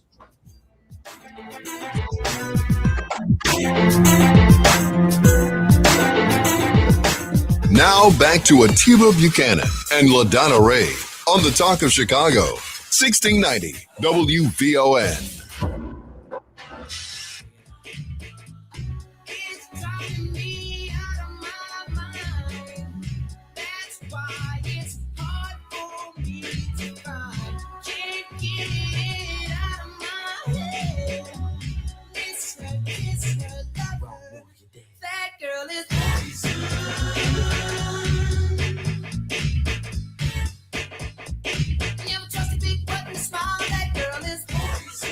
Welcome back. That's right. It's WVON 63 years and counting. Guys, let me tell you something. You're listening to the afternoon show, and this is an unusual spread, but get used to it because we're going to be doing it each and every month. It's the host roundtable. And right now we're on the topic of the redistricting that took place in Louisiana. All right. So right before we go on to break, Miss Cleopatra, I'd given you a question and tossed the ball to your court. So we'd love to hear your response. So I thought it was an excellent question. In fact, I spoke on this as I concluded the show earlier. You know, when you think about Ken Martin, the Democratic Party chair, there's no trust there.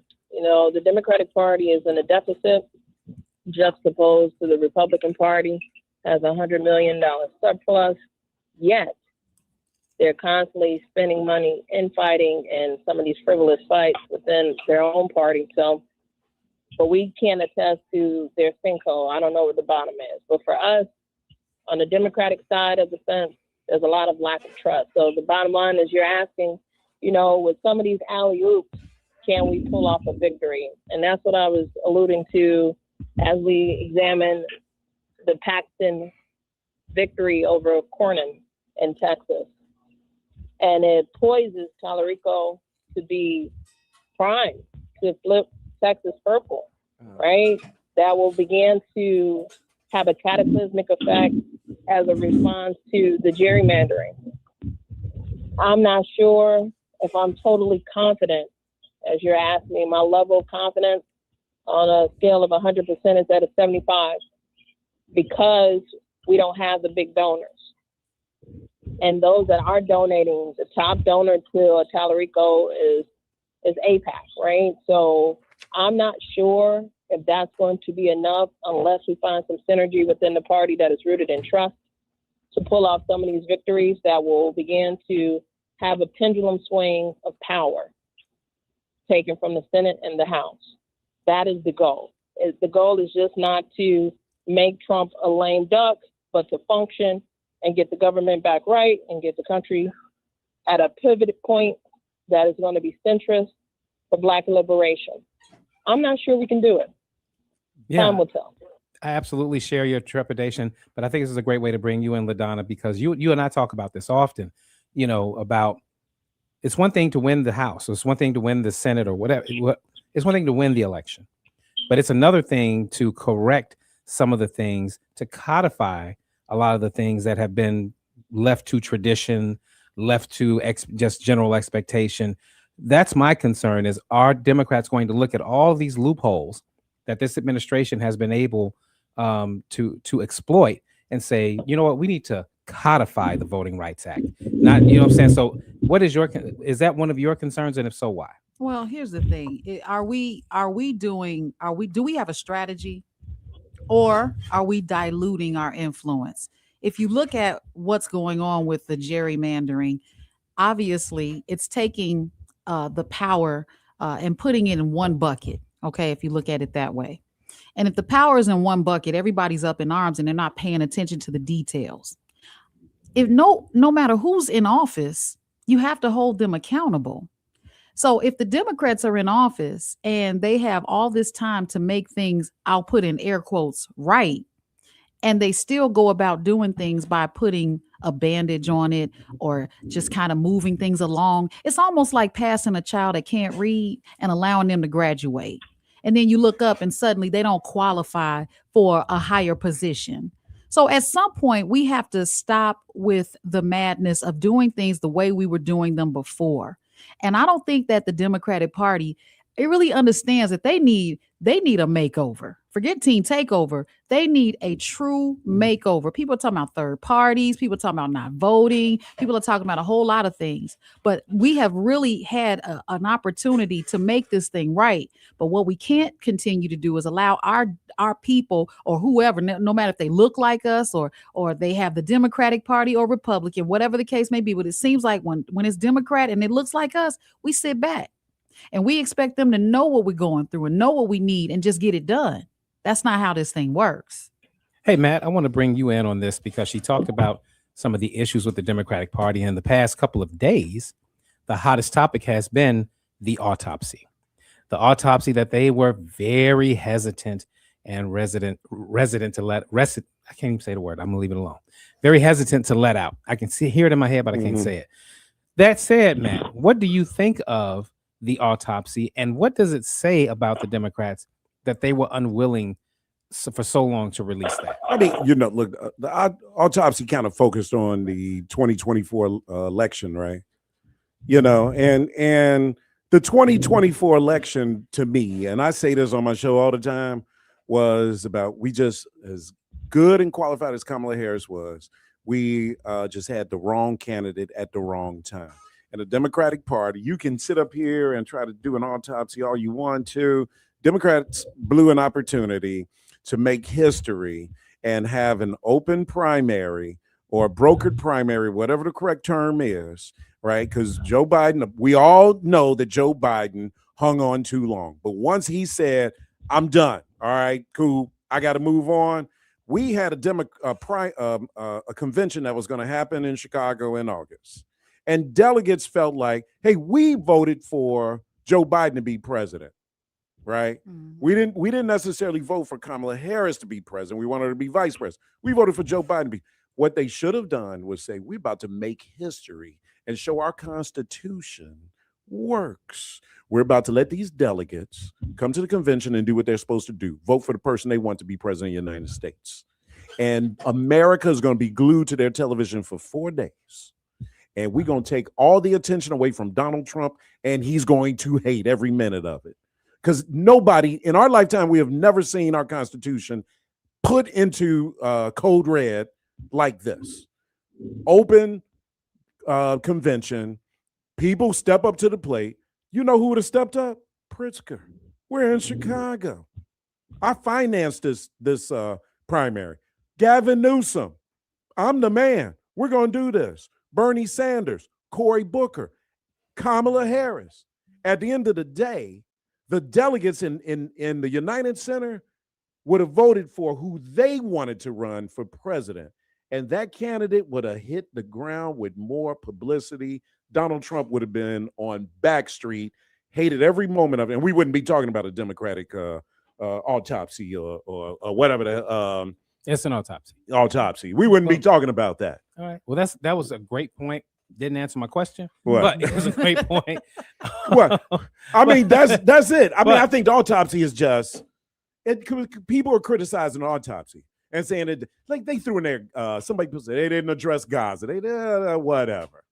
All right. The reason why Donald Trump is president, right, is because people felt like they were force-fed Kamala Harris. Yeah, that's bottom line. Going back to your earlier salvo about multiple things can be true. Yeah. What you're saying is right, but also all that other stuff in the autopsy is correct as well. But Mr. Rufus Williams, when we come back, he gave us the magic pivot word. He said Pritzker. And I would love to hear your thoughts, because another hot topic has been kind of this quiet battle between J.B. Pritzker and Mayor Johnson as it pertains to the Bears staying in Chicago. And so I would love to hear your thoughts on that when we come back. Listen, JR, Kathy, Art, Mark, all of you guys, we're going to rifle through your calls in just a moment. You're listening to Atiba and LaDonna Raeh. More from Atiba Buchanan and LaDonna Raeh coming up on the Talk of Chicago, 1690 WVON. What if you could have the most reliable fiber-powered Wi-Fi? And get this, what if you could keep it at the same price for 5 years? During the Xfinity Summer Savings Event, now through June 15th, new customers can get our best price on gig Wi-Fi, just $50 a month for 5 years. And get online in minutes with same-day Wi-Fi. It's Wi-Fi that finds and fixes problems before you even notice them, like super intelligent Wi-Fi with a sixth sense. Plus, add one line of Xfinity Mobile Select and you can save an average of $60 a month over Verizon and AT&T. You can even try it free for a year. Lock in your price and unlock the possibilities during the Xfinity Summer Savings Event. Get it now at Xfinity.com. Xfinity. Imagine that. Restrictions apply. Requires paperless billing and auto pay with stored bank account. Taxes and fees extra. Savings based on 1 gig internet and 1 mobile select line compared to similar Verizon and AT&T plans over 5 years. After 12 months, regular rates apply to mobile select. Xfinity internet required. Speeds vary. Use of fiber coaxial cable. At United Fidelity Bank, our CD rates aren't just good, they're roaring. Hi, I'm Harry Malone, Vice President and Community President of United Fidelity Bank. Right now, you can open a 6-month certificate of deposit with a 4.15% annual percentage yield. That's a strong, steady way to help your money grow with confidence from the very first day. We know you have options when it comes to where to save. That's why we focus on something bigger than numbers alone. When you bank with us, you're choosing a team that takes the time to understand what matters to you and supports your financial goals with guidance that feels personal, not packaged. We're your local banking partner, committed to delivering the experience you need and the service you deserve. Stop by and see me and my team today to open your high-yield United Fidelity Bank CD at our Chicago flagship branch at 1701 West 87th Street, or open your account anytime at UnitedFidelity.com. Rates are subject to change at any time. CDs renew automatically to a standard rate in effect at the time of renewal unless instructed otherwise. Member FDIC. Calling all nonprofit service providers. If you are an executive director, CEO, or development or program director of a local area nonprofit, this one's for you. Meeting the Moment is hosting its first webinar, Big Bill, Big Impact. What funders need to hear from you to avoid service disruption. Taking place Wednesday, June 10th from 11 a.m. until noon. This virtual session will offer participants direct insight into how funding decisions are being shaped and the critical role communication plays in influencing your outcome. We are convening leaders across government, philanthropy, and research to discuss funding priorities, frontline fundraising realities, and how you should be communicating to keep those resources flowing. Hear from Illinois Congresswoman Delia Ramirez, researcher Xavier Ramey from Justice Informed, Monique Jones, CEO of Forefront, activist and former CEO of the Knight Foundation, Sol Flores, and Chanel Ritchie of LL Communications. It's an action-packed hour of information that will help you navigate this critical time for nonprofits and provide you with tools you need while managing a changing financial landscape. Our Big Bill, Big Impact webinar is free, but you must register at eventbrite.com. For more information about the Meeting the Moment movement, log on to WVON.com/Meeting the Moment. Meeting the Moment is powered by the Chicago Community Trust. Hey Alexa, play WVON 1690 AM. Getting WVON 1690 AM station from iHeartRadio. Try it out for yourself. America is listening to WVON. This report is brought to you by Blindster.com. Buying custom blinds shouldn't be complicated or stressful. That's why Blindster.com makes it simple and affordable. You measure, you install, and you save big on custom blinds. Ordering takes minutes. Installation is easy. And they guarantee they'll fit. Blindster.com. WVON traffic and weather now. Good Wednesday afternoon, Chicago. I'm Logan Page, and here is your traffic update. Dan Ryan, downtown on 95th. Stop and go traffic 28 minutes. I-57, Ryan, I-80. Slow go 17 minutes. Bishop Ford, Ryan, I-80, 94. Stop and go traffic due to construction, 25 minutes. Stevenson, DuSable, Lakeshore Drive to the Tri-State is at a snail speed due to road work, 35 minutes. Eisenhower, Wolf to Post Office, 24-minute delay, 40 minutes. Kennedy, downtown to O'Hare, slow moving traffic, 36 minutes. And Edens, Montrose, Lake Cook, slow go, 16 minutes. Your weather for 2-day Chicago, staying warm. Nighttime lake breeze, high of 84 and a low 56. Tomorrow, mostly sunny, cooler by the lake, high of 72 and a low of 54. It's currently 81 degrees and partly cloudy. I'm Logan Page, and that's your traffic and weather update on WVON 1690 AM.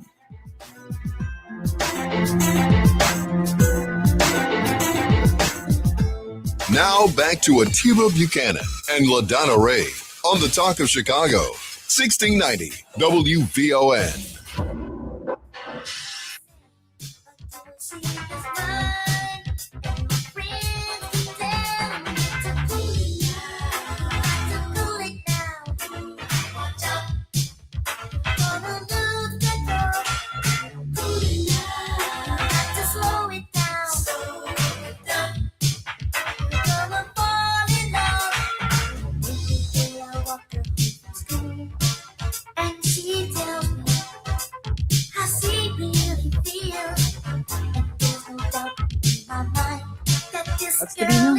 All right, guys, listen up.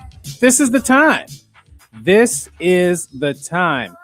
WVON is your ticket to the Chicago Blues Festival. Oh, shucks. We want you to be the 4th and 7th callers right now at 773-591-1690 to win a pair of tickets for Friday, June 5th in Millennium Park as Alligator Records celebrates 55 years of the blues, featuring Ronnie Baker Brooks live. Keep listening for more chances to win, brought to you by Mayor Brandon Johnson and the Department of Cultural Affairs. Callers 4 and 7. All right, guys, you are listening to WVON 1690, the afternoon show, and it is the host Roundtable. And of course, we have Rufus Williams, Cleopatra Draper, and Matt McGill as guests with us. Matt is over here clowning. I'm telling you, if you can see him on Facebook, make sure you share the show because I don't want him to deny this later. But before we went to break, you were talking about, speaking of J.B. Pritzker and our dear mayor in Chicago, Brandon Johnson, with the Bears relocating and them having would you say a back tiff. and forth? Yeah. Yeah. And I wanted Rufus Williams to weigh in first, please. Hey, Rufus, did you got us on mute? He's so important. Matt McGill. Hey, wait. At least. I tell you what, we only got a couple of days for the General Assembly to do something, right? Because when they got to do it by the 31st, right? I think that's Rufus. I think the General Assembly has to make a decision by May 31st. So we're going to find out by Monday, guys, whether or not the Bears are staying in Illinois or going to Indiana. It's that simple. Rufus, your thoughts on the quasi battle between the mayor and the governor over the Bears? I think it's not at all. Oh, you sound horrible, Rufus. Yeah, you got to get your bars up, sir. We'll come back. We'll come back. Miss Cleopatra. No, sir. Miss Cleopatra Draper, while Rufus gets into a better range, Rufus, your thoughts. I mean, I got to push back on the term quasi. It has been elongated past since the black man walked in there. It's hard to hear you, Cleopatra.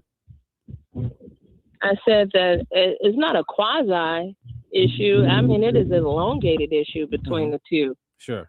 The governor has definitely been some subtle jabs and some out loud jabs in terms of what he approves of or don't like in terms of the Johnson administration. And this is just one of a few battles where I just can't seem to understand what part of the Johnson administration are you going to get down with when it comes to the Pritzker administration. I would love to see that. None. Because at the end of the day, we got some real issues across the state of Illinois, and the McCaskill family is just not one for me. He basically said the mayor has no plan. That was just an outright. No, he said that. I think that might have been his words. Shots verbatim. were fired. Yeah. It's kind of frustrating to watch this unfold. And Matt, I know you had talked about earlier what governor would, he wouldn't do Rahm that way. Right. Wouldn't do Rahm that way, wouldn't do Daley that way. He tried to walk it back the next day. He was like, the mayor and I are friends, da-da-da-da-da-da. But obviously, whether the mayor has a plan or not, at the end of the day, we got to Monday to decide whether the state is going to have a plan. It's going to get the Bears what they want. And then here's what's interesting, man. You got pushback from some people in the state that are saying, hey, why are we giving tax breaks to this billion-dollar corporation at the expense of taxpayers? And how this plays out in the next couple of days, man. I think Cam Buckner has his hands full. Somebody washing dishes. That's what it sounds like.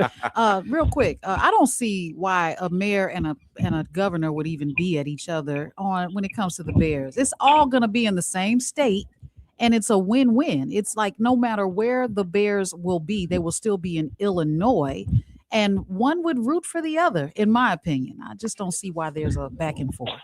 Well, if we lose it in a city, that's not a win for the city. It's just a win for the state. If we go to Arlington, then that's a state win. Chicago lose tremendous cultural tourism dollars. So it boils down to the budget line. This is all about money.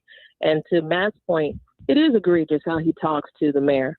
It is offensive, and I'm calling it out because it wasn't just this mayor. It was the last mayor too. And we've only had 3 black mayors. So I am offended for them when it comes to certain jabs that are made. But if the Bears leave Chicago, it's a lose for the city. It's a lose for the city. It's a lose for the neighborhood where the White Sox are going to end up moving in 2030. It's going to be a lose if anybody moves, but they can't get what they want at the location that they're at. So they have to move somewhere. Am I correct though? Monday is it, right? I don't have that date in front of me. I think they're on a timeline here. I think Monday is the last day that they go. I think this session ends and that's it. I want to squeeze in a call real quick, guys. Brother Art, thank you for holding. You're up. Hey, what's going on? See, this ain't enough time. You got to hold me over. But at the end of the day, I go, and what now? Even with the Pope talking about apologize for slavery, what is that going to do for black people today? At the end of the day, Stacey Gates, she ain't bringing no trade. She ain't talking about no trades in no schools. So that's another wasted conversation. Most of the stuff these people talking about with teen stuff is real simple. Take care of your children. Go home, grab your babies, be a mother, be a father, be a parent. Stop blaming the system because you didn't do your job. But I'll leave you all with that. And what now? Focus on rebuilding the Black family. May God continue to bless. Cleopatra, 20 seconds to respond. Stacey Davis Gates is the president of the Chicago Teachers Union, not the president of the Chicago Public Schools. Ergo, she doesn't control the curriculum of what is taught or what is instituted by Chicago Public Schools. I need us to stop conflating the two. That's not her job. She does her job well. That's why the teachers are happy, and that's why she's voted back again. Okay, so the session ends Sunday. Wow. Thank you for that clarification, Ms. Cleopatra. I knew you would have that ready. So we're going to it's the top of the hour. We'll take a break. But JR, Mark, we see you holding, and I hope we got some winners for these tickets. So we'll talk about that on the other side. You're listening to The Afternoon Show. We'll be right back. Dude, we got the Sunday.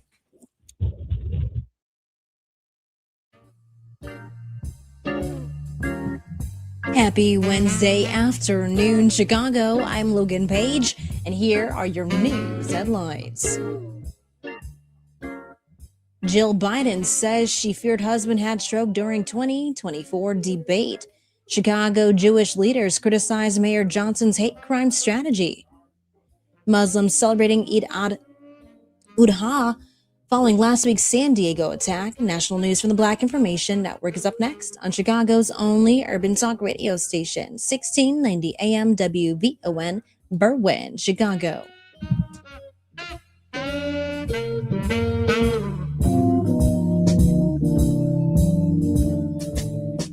Healthy relationships can improve emotional and physical well-being. Community connection and support are part of Wellness 2. Your health, our community, for WVON. Your mental health deserves attention too. Rest, support systems, therapy, and honest conversations can all play a role in healing. And that's your Healthy Reminder. This Healthy Reminder is sponsored in part by U Chicago Medicine. BIN News this hour. I'm Doug Davis. Coming up, President Trump took questions from reporters today during a White House cabinet meeting and said the U.S. is not yet satisfied with Iran's proposed peace terms. Plus, it was a dramatic night in Texas politics Tuesday evening following mid-decade redistricting. And some major movement is being made inside the conservative think tank, the Heritage Foundation, as its board calls for a shift towards Heritage 2.0. All right, stand by. We'll get to the playbook in a minute. But first, here's BIN News Now. Black Congressman Christian Menifee has won the Democratic primary runoff in Texas' 18th district, defeating longtime Congressman Al Green, who is also Black. Congressman Green's legacy will outlive any election, and I'm committed to making sure that his legacy remains strong. Menifee blamed redistricting for the matchup. He'll face Republican Ronald Dwayne Whitfield in November. Alabama officials are asking the Supreme Court to let them use a Republican-leaning congressional map for the midterms. A federal court blocked the map, ruling the state intentionally discriminated against Black voters. Alabama wants a decision by Monday. And the police union in Louisville, Kentucky has sent Mayor Craig Greenberg a cease and desist letter trying to stop the city's Office of Inspector General from investigating officers. The office, along with a civilian review board, was created after Breonna Taylor, a Black woman, was killed during a police raid in 2020. The union claims the Inspector General is violating state law and overstepping his authority, but Inspector General Ed Harness disputes the allegations. I'm Amber Payton with BIN News Now. Back to you, Doug. All right, thanks and happy Wednesday. Today, President Trump took questions from reporters during a White House cabinet meeting and stated that Iran, quote, very much wants his agreement to end the war, despite conflicting reports from Iranian state media. Iranian officials report that a draft MOU or Memorandum of Understanding would require, as CNN reports, the U.S. to withdraw military forces from Iran's vicinity, lift the naval blockade, and reopen the Strait of Hormuz. The White House dismissed that report, and then Trump went on a rant against President Obama and his plan that was abandoned when he took office the first time around. I didn't do this to get a crummy agreement. The worst agreement ever signed was by Barack Hussein Obama. What a horrible agreement that was. It was a setback for this country, for the whole world. The Middle East would have blown itself up. President Obama negotiated the 2015 Iran nuclear deal, which placed strict limits on Iran's nuclear program in exchange for sanctions relief. It was a path for Iran to have a nuclear weapon very quickly. Years ago, they would have had a nuclear weapon. But we have things understood now with Iran. Now, Trump says Iran won't get any sanctions relief for simply giving up its highly enriched uranium. He's pushing for more Middle Eastern nations to join the Abraham Accords as part of the final agreement. Meanwhile, there were some pretty big shakeups in Black Texas politics last night. Former Congressman Coleman won his Democratic primary runoff in the state's 33rd district, while longtime Black Houston Congressman Al Green was defeated in the newly drawn 18th district. Allred, backed by Jasmine Crockett, is expected to return to Congress in November. Here's part of his victory speech. What we really have to do is get to the work that these folks need us to do, because there are people out there who are struggling. I feel like we're heading for a good election in November. But here in the Democratic Party, we also have to make sure we make very clear who we stand for. Down in Houston, redistricting caused Representative Al Green to run against African-American candidate Christian Menifee, who took nearly 70% of the vote. Menifee moves on to face Republican Ronald Whitfield in November. And finally, the Heritage Foundation, the force behind Project 2025, Trump's playbook to make America, quote, great again, has added 4 new members to its board of trustees as part of what it calls a shift towards Heritage 2.0. The move comes after months of internal fighting over the foundation's ideological direction. Most, if not all, of the new board members are widely known as white nationalists. Heritage says the recalibration will focus on 4 major policy pillars. 1, the American family. 2, free enterprise. 3, national security. And 4, American heritage and citizenship. Critics argue this signals an even deeper embrace of hard-right racist ideologies. Stay connected and subscribe and follow BIN News this hour wherever you get your podcasts. I'm Doug Davis for the Black Information Network. Calling all nonprofit service providers. If you are an executive director, CEO, or development or program director of a local area nonprofit, this one's for you. Meeting the Moment is hosting its first webinar, Big Bill, Big Impact. What funders need to hear from you to avoid service disruption. Taking place Wednesday, June 10th from 11 a.m. until noon. This virtual session will offer participants direct insight into how funding decisions are being shaped and the critical role communication plays in influencing your outcome. We are convening leaders across government, philanthropy, and research to discuss funding priorities, frontline fundraising realities, and how you should be communicating to keep those resources flowing. Hear from Illinois Congresswoman Delia Ramirez, researcher Xavier Ramey from Justice Informed, Monique Jones, CEO of Forefront, activist and former CEO of the Knight Foundation, Sol Flores, and Chanel Ritchie of LL Communications. It's an action-packed hour of information that will help you navigate this critical time for nonprofits and provide you with tools you need while managing a changing financial landscape. Our Big Bill, Big Impact webinar is free, but you must register at eventbrite.com. For more information about the Meeting the Moment movement, log on to WVON.com/Meeting the Moment. Meeting the Moment is powered by the Chicago Community Trust. City updates don't wait, and neither should you. With the OEMC app, one tap gets you real-time alerts, weather info, safety tips, and city info. Stay smart, stay safe, and never miss a beat. Download the OEMC app today. You got dreams, so don't let an old cannabis record stand in the way. New Leaf, Illinois offers free legal help to help you clear old cannabis records and other eligible records. Whether it's a job application, a lease, or just peace of mind, a clean record opens doors. Call 872-NEW-LEAF or visit newleafillinois.org today. New Leaf, Illinois, because your past doesn't define your future. This report is brought to you by ComEd, powering lives. Here's a great savings idea. Did you know you've got the power to manage your energy? Yep, from usage alerts to energy saving programs and more. ComEd has all kinds of ideas to help you gain control over your energy saving costs. Find out more at ComEd.com/energy savings. WVON traffic and weather now. Good Wednesday afternoon, Chicago. I'm Logan Page, and here is your traffic update. Dan Ryan, downtown on 95th. Slow go, 28 minutes. I-57, Ryan, I-80, slow-moving traffic, 17 minutes. Bishop Ford, Ryan, I-80, 94, stop and go traffic due to construction, 26 minutes. Stevenson, DuSable, Lakeshore Drive to the Tri-State, stop and go traffic due to road work, 31 minutes. Eisenhower, Wolfville Post Office at a snail speed, 35 minutes. Kennedy, downtown to O'Hare, slow go, 34 minutes. In Edens, Montrose Lake Cook, slow moving traffic, 17 minutes. Your weather for today, Chicago, staying warm, late night Lake Breeze, high of 84 and a low 56. And tomorrow, mostly sunny, cooler by the lake, high of 72 and a low 54. It's currently 81 degrees and partly cloudy. I'm Logan Page, and that's your traffic and weather update on W90 AM.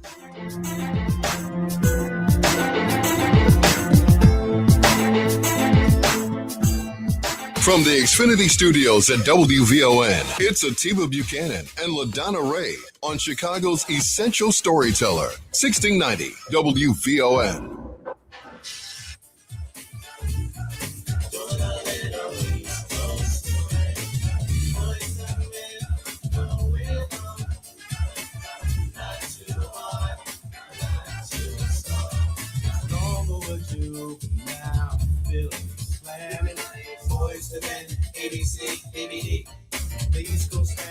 Never skip the beat. Nah. All right, guys, you're listening to the afternoon show, Atiba Buchanan, LaDonna Raeh, and we're in the middle of the WVON host takeover. Matt McGill is joining us in the studio. On the live lines, we have with us Cleopatra Draper from the Cleopatra Show, 9 to 12, and from 7 to 9 a.m., the morning show host, the coolest man in radio, Rufus Williams. And Matt McGill was suggesting, I know, right? Yeah. we got to do a song, all right, like Rufus. But Mr. Williams, that said, we do want to get you back into this conversation as we have not heard your voice in a while. Hoping you're in a better position. But we want to talk about these teen takeovers from whatever angle that you would like to discuss it. Has it been a prominent feature on your show? Has there been any insightful guests that you had on about it or revelations about it? Your thoughts? So thanks for having me back. I don't like how you guys shut me down all that time. I know it was purposeful, but so sorry, brother. So sorry. No, it wasn't you. It was Lakeshore Drive, DuSable Lakeshore Drive. Yep. So a couple of things. One, I want to vehemently disagree with my good friend Matt McGill first about Kamala Harris. I don't care much about what was in the autopsy. I think her book, 107 Days, kind of broke it down. If there was a breakup in what was happening in the Democratic Party, it happened before they put Joe Biden back into nomination. If they wanted to go through a primary situation, which they should have done, they should have done it then. All things considered, when Joe Biden decided he was not going to run, Kamala was able to pull together so much within 24 hours and move forward from there. And I think that would have been the best answer. Anything else, if they had waited to the convention, they simply would not have had much time. Well, let me ask you this. Do you think Kamala, though, and I'm not talking about whether she was qualified or anything like that. We know she was qualified. Do you think Kamala was electable? Okay, I will go back and say this. If you don't understand white supremacy, then you're going to always be confused. I think Donald Trump should not have been electable. I think January 6th was a disqualifier. So anybody beyond that should have been electable beyond him. If you look back, Matt, he did not participate in any Republican debate during their primary. In the debate he had with Joe Biden, he didn't say anything that you can remember. All the conversation was about how Joe Biden performed, and Kamala mopped the floor with him in her debate with him. When we look at where we are and what was laid out and what was discussed all the way through, as with respect to Project 2025, which he, by the way, said he knew nothing about. They all said they knew nothing about, but he began on day one to implement. When we start talking about people who are qualified and where we are here, anybody would have been more qualified than him, but Kamala was more than qualified for that. Was she electable?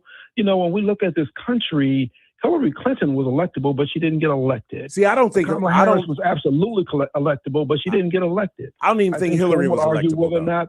I don't think Hillary was electable, though. I think people would also.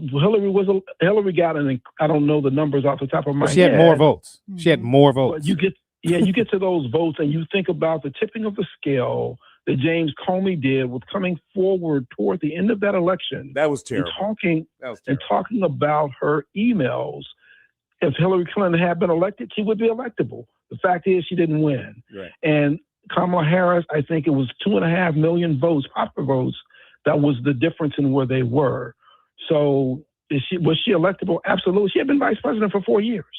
I think, and most recently had been the vice president. So it was in the room and understanding what the issues were throughout this world at that time. I think if we stop in this moment and ask, how would the world be different? Not just the country, not just the community. How would the world be different if Kamala Harris had been elected versus this current occupant? Hey, you know what though, guys? I'm gonna tell you what I think the elephant in the room is that nobody wants to talk about, especially Black America, is Donald Trump is a direct result of Barack Obama. And we don't really want to address it head on. And we say, well, what do you mean by that? That white America, it's the white lash, had a reaction to the first Black president of the United States. And it was Donald Trump. And Hillary Clinton wasn't going. The only person to me that was going to be able to stop Donald Trump from being president was going to be another white man. And it would have been Joe Biden at that time, had he run, probably would have stopped Donald. But here's the reality. When Democrats took the House in 2006, because they had been out of power since Newt Gingrich did it in 94, they overreached. They did too much. Barack becomes president. Guys, people don't want to talk about this, but you hear white MAGA people still talk about this to this day. LGBTQ, love them. We all know they're an asset to the Democratic Party. America wasn't ready, y'all. They weren't. You talk to white people today, and they still talk about men going into girls' bathrooms. That's what you're for. That's what Democrats are for. Democrats can't shake that to this day. That's a matter of messaging. That's not about policy, right? That's actually a messaging issue. But your messaging is because of your policy. You got to message your policy, right? So if you say this is your policy, then you got to come up with a message for it. Matt, I disagree, because Project 2025 was not a message, but that is the policy. That is what is moving in this current administration. They message whatever they thought they should message, including that whole issue around transgender rights and boys and girls bathrooms, and that wasn't even a real thing. All right, hold on. Not significant enough to be an issue. We just had a boys moment, you guys. Took it over, which is cool. But now we gotta have a ladies moment on the other side with LaDonna Raeh and Cleopatra Draper. We're gonna hit this last break of the roundtable. We'll be right back. More from Atiba Buchanan and LaDonna Raeh coming up on the Talk of Chicago, 1690 WVON. Dreaming of owning a home? Fifth Third Bank is here to help get you there. Our down payment assistance programs open doors for families across Chicago. Whether you're buying your first home or planning for the future, we'll guide you every step of the way. Because at Fifth Third, we believe home ownership builds stronger communities. This is banking a Fifth Third better. Visit 53.com to learn more. That's 53.com. Fifth Third Bank, National Association. Member FDIC. Carpal tunnel syndrome, heart failure that doesn't improve with common medicines. These are some signs and symptoms associated with ATTR-CM, or the cardiomyopathy of ATTR amyloidosis, a serious heart condition with symptoms that get worse over time.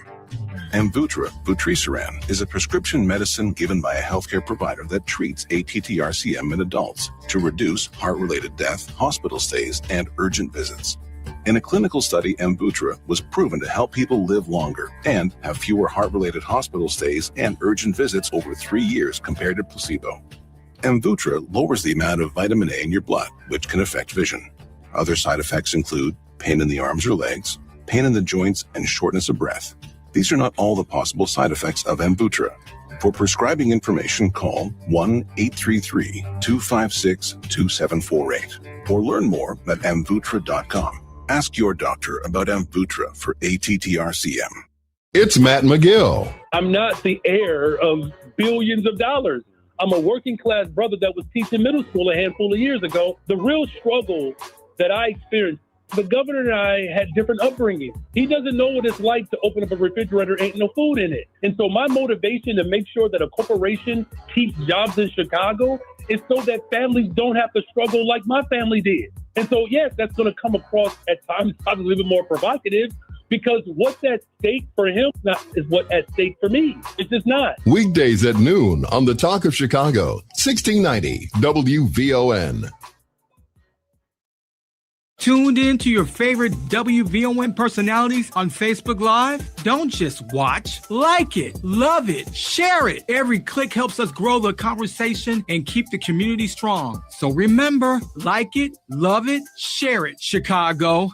I'm Lori Smith. This week on Meeting the Moment, when does storytelling uplift people and when does it exploit them? I'm sitting down with Perry Ermer of the DuSable Black History Museum and Education Center and Dr. Twin Green of the Link and Option Center for a powerful conversation about human-centered narratives, ethics, and responsibility in storytelling. Meeting the Moment, powered by the Chicago Community Trust, Saturday at 12 noon, right here on the Talk of Chicago, 1690 WVON.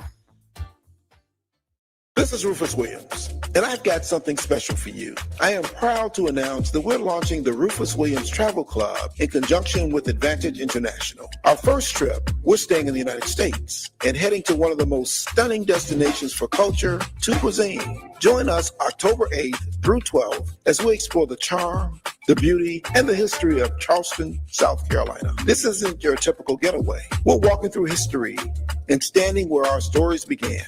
From the roots of Gullah Geechee culture to the International African American Museum, from cobblestone streets to waterfront views. This is more than a trip. It's a cultural vibe. To find out more, visit WVON.com and click the Rufus Williams Travel Club banner. And keep listening for more details. The Rufus Williams Travel Club will turn curiosity into understanding, one destination at a time. We are WVON. Primary care that's completely you. OSF Complete Care 55 Plus is personalized primary care for adults 55 and older living with ongoing health conditions. Now accepting patients in Evergreen Park. OSFhealthcare.org/CC55. Cole's friends and family, listen up, because this one's for you. Right now, you can take an extra 20% off during the Friends and Family sale. Save on summer must-haves for your home. Comfy everyday outfits for your family. Smart favorites for back to school, and so much more. Yep, it's your time to save. Shop Kohl's Friends and Family Sale today. Select styles. Offer ends July 27th. Some exclusions apply. See store or Kohls.com for details. This report is sponsored by Allstate. Wish you could save on home insurance? With Allstate, you could easily save and get quality protection. Yep, it's a win-win. So what are you waiting for? Check Allstate first for a quote today. You're in good hands with Allstate. WVON traffic and weather now. Good Wednesday afternoon, Chicago. I'm Logan Page, and here is your traffic update. Dan Ryan, downtown on 95th. Please be cautious. There is an accident. Dan Ryan at 75th Street. 25 minutes. I-57, Ryan I-80. 3-minute delay. 18 minutes of slow-moving traffic. Bishop Ford, Ryan I-80, 94. Stop-and-go traffic due to construction work. 27 minutes. Stevenson, DuSable, Lakeshore Drive to the Tri-State. Stop-and-go traffic due to road work. 30 minutes. Eisenhower, Wolftown Post Office, stop-and-go traffic, 34 minutes. Kennedy, downtown to O'Hare, stop-and-go traffic, 33 minutes. And Eden's, Montrose Lake Cook, slow-go, 17 minutes. Your weather for today, Chicago, staying warm. Nighttime lake breeze, high of 84 and a low 56. Tomorrow, mostly sunny. Cooler by the lake, high of 72 and a low of 54. It's currently 81 degrees and partly cloudy. I'm Logan Page, and that's your traffic and weather update on WVON 1690 AM.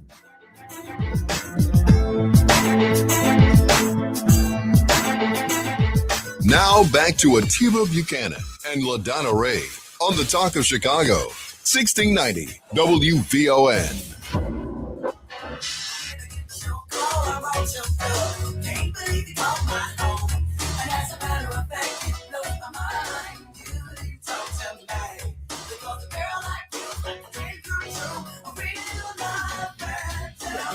Yes.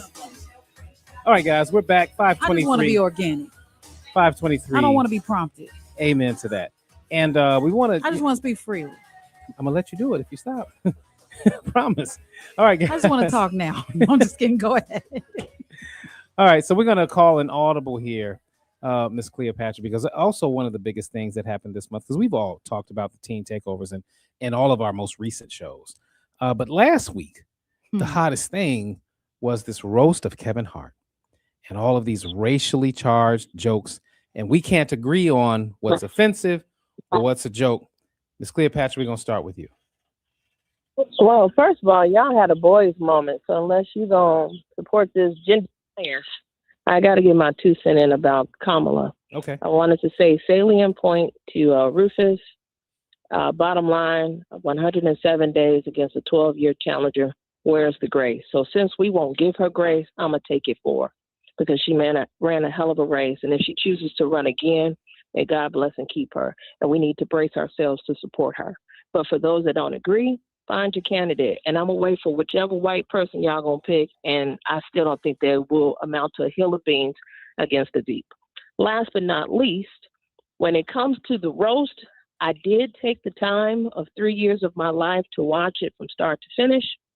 And it was hard. It was a hard pill to swallow only because I contemplated when you think of a roast, and I've had one for my 30th, it's essentially about you. So the fact that a deceased victim of brutality that was witnessed around the world was even a part of the ambiance was sick. It wasn't funny. It was very disturbing. And I'm extremely disappointed that Kevin Hart has refused to shut that down. It's one thing to roast him and his business, his entirety, because that's what they were there for. And all the victims in the room. But the fact that they chose to, or the comedian chose to raise from the grave George Floyd, I thought was very sickening and profoundly disrespectful and disheartening. Yeah. His family, the George Floyd family, was really offended by the joke as well. And nobody thinks about that. Like, so you raise and then geographically, it was to be assumed he was referring that he was in hell because he said he's looking up from below. Yeah. Looking up from below. So I caught every single innuendo, but here's the big fact. Now, we spent time with her. She came to Chicago. Cheryl Underwood shut it down, and she made it very geographically clear that if they thought they was going to come out of there saying one word besides trigger, wigger, and you know the next word, they was going to pull that trigger when it came to Inglewood. So I thought she concluded it on a very high hog, despite the gross shots fired at her deceased husband. So I just thought some of it was in poor taste, but she authorized it, so I guess. All right. Sister LaDonna. Yeah. Take us home. You know, it was a team of white writers that wrote the comedy, the jokes, and they went in poor taste on all of it. It was low-hanging fruit. I'm okay with talking about how short Kevin Hart is, but when you go for the slave jokes and the blackface jokes and so dark jokes and the painful jokes, that means that you've done your homework, and you've done your homework under one umbrella, and that was in poor taste. That is what they did. That is what they deemed funny. But I didn't even like the responses of the facial expression. I mean, Regina Hall, you could see her disgust. I understand it's a roast, but back to what even Cleopatra said, it's supposed to be about that person. And now you're going for an entire civilization of Let me black ask people. you, how much culpability does Kevin Hart have in this? Would you put on him? I put a lot of onus on Kevin Hart only because he may have done this in being told that, hey, it's going to be fine. But did he approve the jokes? I believe that if we're going to do anything that's nationally syndicated or shown or recorded that can be historic when it comes to us, we need to approve what you're going to say about us, period. And we didn't step up to do that. So if it was the Kevin Hart roast, I need to pre-approve what you have to say about Kevin Hart and friends, period. And he did not do that. And no one in his circle told him to do that. So there you have it. Rufus Williams, we got a minute or so Yeah, left. let me jump in and say I love everything that Cleopatra said. I didn't see the Kevin Hart roast, and based on what I just heard, I may not ever. And I'm good with that. I do want to elevate this one thing. And first of all, you all had, before we came on, a wonderful conversation about the teen takeovers and what's happening with teens.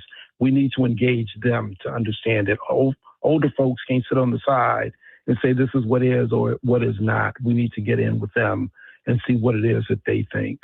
I also want to elevate this other thing that we talked about on my show this morning. You all may have talked about it this afternoon, but the Pope. And the Pope Leo XIV and his comments on behalf of the Catholic Church about slavery throughout, his recognition of what the Catholic Church did and standing on the side and even enslaving people, his apologies for that, I think, is very meaningful. And what we also are glossing over as a world that should not be missed is, folks, we have a black pope from the south side of Chicago. That is a big ass deal. I love how you put emphasis on ass. You said Right, it I so was looking profound. for the bleep button while he The was most speaking. professional ass statement ever. Mic drop. Guys, I want to thank you all so much. Matt McGill, we appreciate you, especially because you've had a long day, but everybody has. And Rufus, thank you so much for your insights. Miss Cleopatra, always a pleasure. And LaDonna Raeh, you do what you do. Thank you guys so much. Until next month, and I guess maybe next month we'll be on. Yeah. We'll be on Rufus's show or Cleopatra's, or maybe Roll the dice. We're gonna roll the dice and figure it out. But I look forward to handing off the hosting duties to whomever wants it. But this has been fantastic, and you guys enjoy the rest of your day. What do we do with our callers? So we're going to take a break for news, traffic, and weather, and we'll be right back. All right. Hope you're having a wonderful Wednesday afternoon, Chicago. I'm Logan Page, and here's happening in your local and national news. Jewish leaders in Chicago are expressing concern over Mayor Bennett Johnson's plan to address hate crimes, saying it falls short in confronting anti-Semitism. The proposal includes forming a Jewish engagement council to connect residents, community leaders, and the mayor's office. Alderwoman Deborah Silverstein criticized the plan as insufficient and weaker than recommendations from the city's Commission on Human Relations. The controversy follows the resignation of Commissioner Nancy Andrade, who stepped down amid criticism of the administration's handling of an anti-Semitism report. In other news, retiring U.S. Congressman Danny Davis is speaking out against the removal of Milton Lee Oliver's military file from federal websites. WVON's Annette Flournoy explains. Not only is it racist, but it's an attempt to rewrite the history of the country. Milton Lee Olive III was the first Black serviceman to receive a Medal of Honor during the Vietnam War. In an exclusive WVON interview, Congressman Davis says there's nothing DEI about an 18-year-old war hero from Chicago. And there's no way that you can say or rationalize that the actions of this administration, that the actions of this president, he has attacked Black life in America. And when you are attacked, there's nothing left for you to do but fight back. His military profile was removed from the U.S. Department of Defense's public website back in March 2025 as part of a broader federal purge ordered by President Trump and enforced by Defense Secretary Pete Hegseth. Annette Flournoy, Our News Now, 1690 WVON. In other news, Chicago U.S. Attorney Andrew Boutros announced sweeping reforms to his office's grand jury procedures following concerns about how a recent case was handled. The move comes after all charges in the Broadview 6 case were dismissed due to alleged improper conduct during grand jury proceedings. Accusations included a prosecutor improperly vouching for credibility and jurors being excused for disagreeing with the case. The defendants have been accused of surrounding an immigration agent's vehicle near an ICE facility in suburban Broadview last September. Boutros did not provide specific details about the planned reforms. In other news, Jill Biden said she was frightened during President Joe Biden's 2024 debate against Donald Trump and briefly thought he might be having a stroke. She described being alarmed by his stumbling and stammering performance during the high-stakes exchange. The debate sparked widespread concern and renewed calls for Biden to withdraw from the presidential race. About a month later, Joe Biden exited the race and endorsed Vice President Kamala Harris as a Democratic nominee. And Muslims across America are coming together today in mosques and Islamic centers to celebrate one of the most important holidays in Islam, Eid al-Adha. Last week's deadly attack at the Islamic Center of San Diego is top of mind. We don't carry weapons or anything. We're just coming to pray and all that. So it is a bit of a dangerous situation, but, you know, a lot of people with strong hearts, including myself and everyone I know, we're planning to be there and attend the event. People are terrified. So we're connecting with them to make sure this is happening across all 3 counties and that people are taken care of. Everyone is super scared that this might happen again. We can imagine that there might be a drop down in the number of people who come to one of the most important prayers events of the year. We are in safe hands. You know, please be okay. Please come. We're taken care of. South Florida Muslim Federation's Nuha Merghani says they are working with law enforcement to make sure security is up, but the patient attendance will be down today. I'm Logan Page, and that's happening in your news now on WVON 1690 AM. It's Gospel with Pam Morris Walton, your gospel sister, on WVON Sundays, 11 to 2 p.m. Music to help you on your journey. I'll see you there, WVON. Have you checked out WVON's digital streaming network, WVON TV? It's everywhere on Roku, Apple TV Plus, Amazon Fire, on the WVON app, and at VON.TV. WVON TV, it's cultural content on purpose. Greetings, WVON family. It's your brother and friend, Bomani Obadeli of the Activist Hour. Join me on Saturday mornings as we discuss a holistic and public health approach to addressing community violence. We will also be discussing ways that we can create a safe, peaceful, economically thriving, and healthy communities. Join me Saturday mornings, 8 a.m. on WVON for the Activist Hour. This report is sponsored by ExpressPros.com. Facing production swings or tough skill gaps, workforce solutions from Express Employment Professionals make hiring easier. Find your local office and see how Express can help you hire smarter and faster for contract and full-time jobs. Visit ExpressPros.com. WVON traffic and weather now. Good Wednesday afternoon, Chicago. I'm Logan Page, and here is your traffic update. Dan Ryan, downtown on 95th.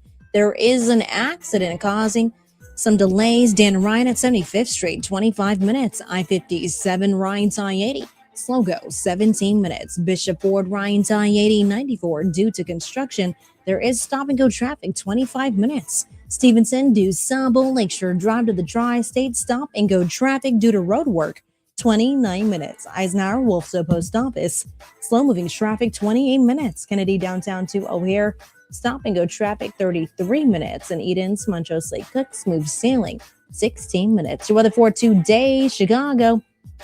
Staying warm, night lake breeze, high of 84 and a low 56. Tomorrow, mostly sunny, cooler by the lake, high of 72 and a low of 54. It's currently 82 degrees and partly cloudy. I'm Logan Page, and that's your traffic and weather update on WVON 1690 AM.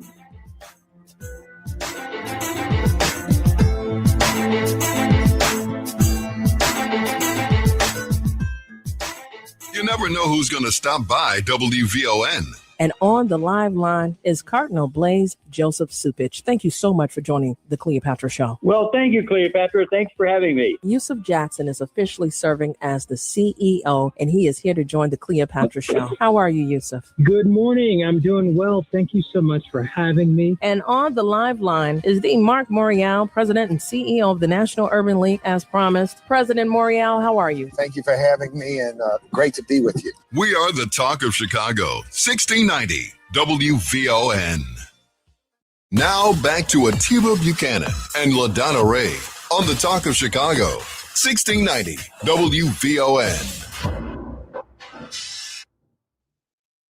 Thank you for joining us on the afternoon show with Atiba Buchanan and LaDonna Raeh. We have a very special conversation today. Oftentimes we talk about, and it is, it happens pretty frequently on the station. We talk about safety and the CTA, but we never have it or hardly ever have it from the perspective that we're going to have it today. We often talk about people getting shot or stabbed or, harassed or assaulted. That's not the conversation today. Today, we're looking at public safety with the CTA through a different lens. Let me give you my guest, and then we'll explain it. Joining me on the live line, we have Mr. Eric Basir. with Local 308. He's a union steward, also a vehicle maintenance, part of the vehicle maintenance executive board. And he's here to tell us about the concerns we may need to have as riders of the CTA about how safe the experience can and should be. Thank you, Mr. Basir, for joining us. How are you today? Oh, thank you. I'm greatly honored to be on the Voice of the Nation, WVON, as a guest. Been listening to this station for many years, and it's my first time. So thanks for having me. Yeah. Excellent. Well, I'm so glad to know that your first time is on the afternoon show. So I appreciate that. That means a lot to LaDonna and I. But let's get right to it, because this is a very important conversation to have. Again, I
have to bring a doctor's note. It's that simple. When we start these basic things and full-time jobs for all, brick and mortar bathrooms for the workers, a lot of us don't have bathrooms. Yeah, that's another story. When we get these kinds of things, I guarantee you CTA service is going to get better. Yeah. But if y'all want better service, and I know I do because I ride the system, if y'all want better service, the workers better, much better. This is a conversation that we could have across so many industries. And I thank you so much for pricking our consciousness about this. And I do agree with you, obviously, that, workers need great conditions, and it only harms, again, the riders when you harm the workers. So again, in the interest of public safety, if nothing else, I would implore everyone under the sound of your voice to take up your call to action so that we can all be safe. We don't have these tragedy stories of a train crashing or, all the things that could happen if the things are not safe. And I want to thank you, Mr. Basir, Mr. Eric Basir, for joining us on the afternoon show. Please know that you are welcome back anytime. I can't wait. I got so much to tell you. You got it. Well, then we will definitely do a part 2 of this conversation. Wonderful. All right. Thank you. Bless you. You got it. All right, guys, we're going to take a real quick break for traffic and weather. We'll be right back with Atiba and LaDonna Raeh.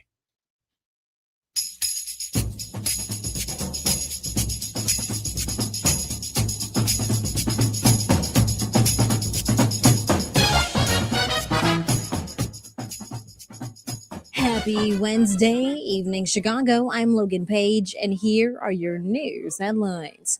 Waukegan alderwoman charged with voting in deceased mother's name. Suspect in custody after honor roll student killed on South Side. Bulls reportedly has list of 6 head coach candidates. And RFK Jr. grabs snakes in viral video. National news from the Black Information Network is up next on Chicago's only urban talk radio station, 1690 AM WVON, Berwyn, Chicago.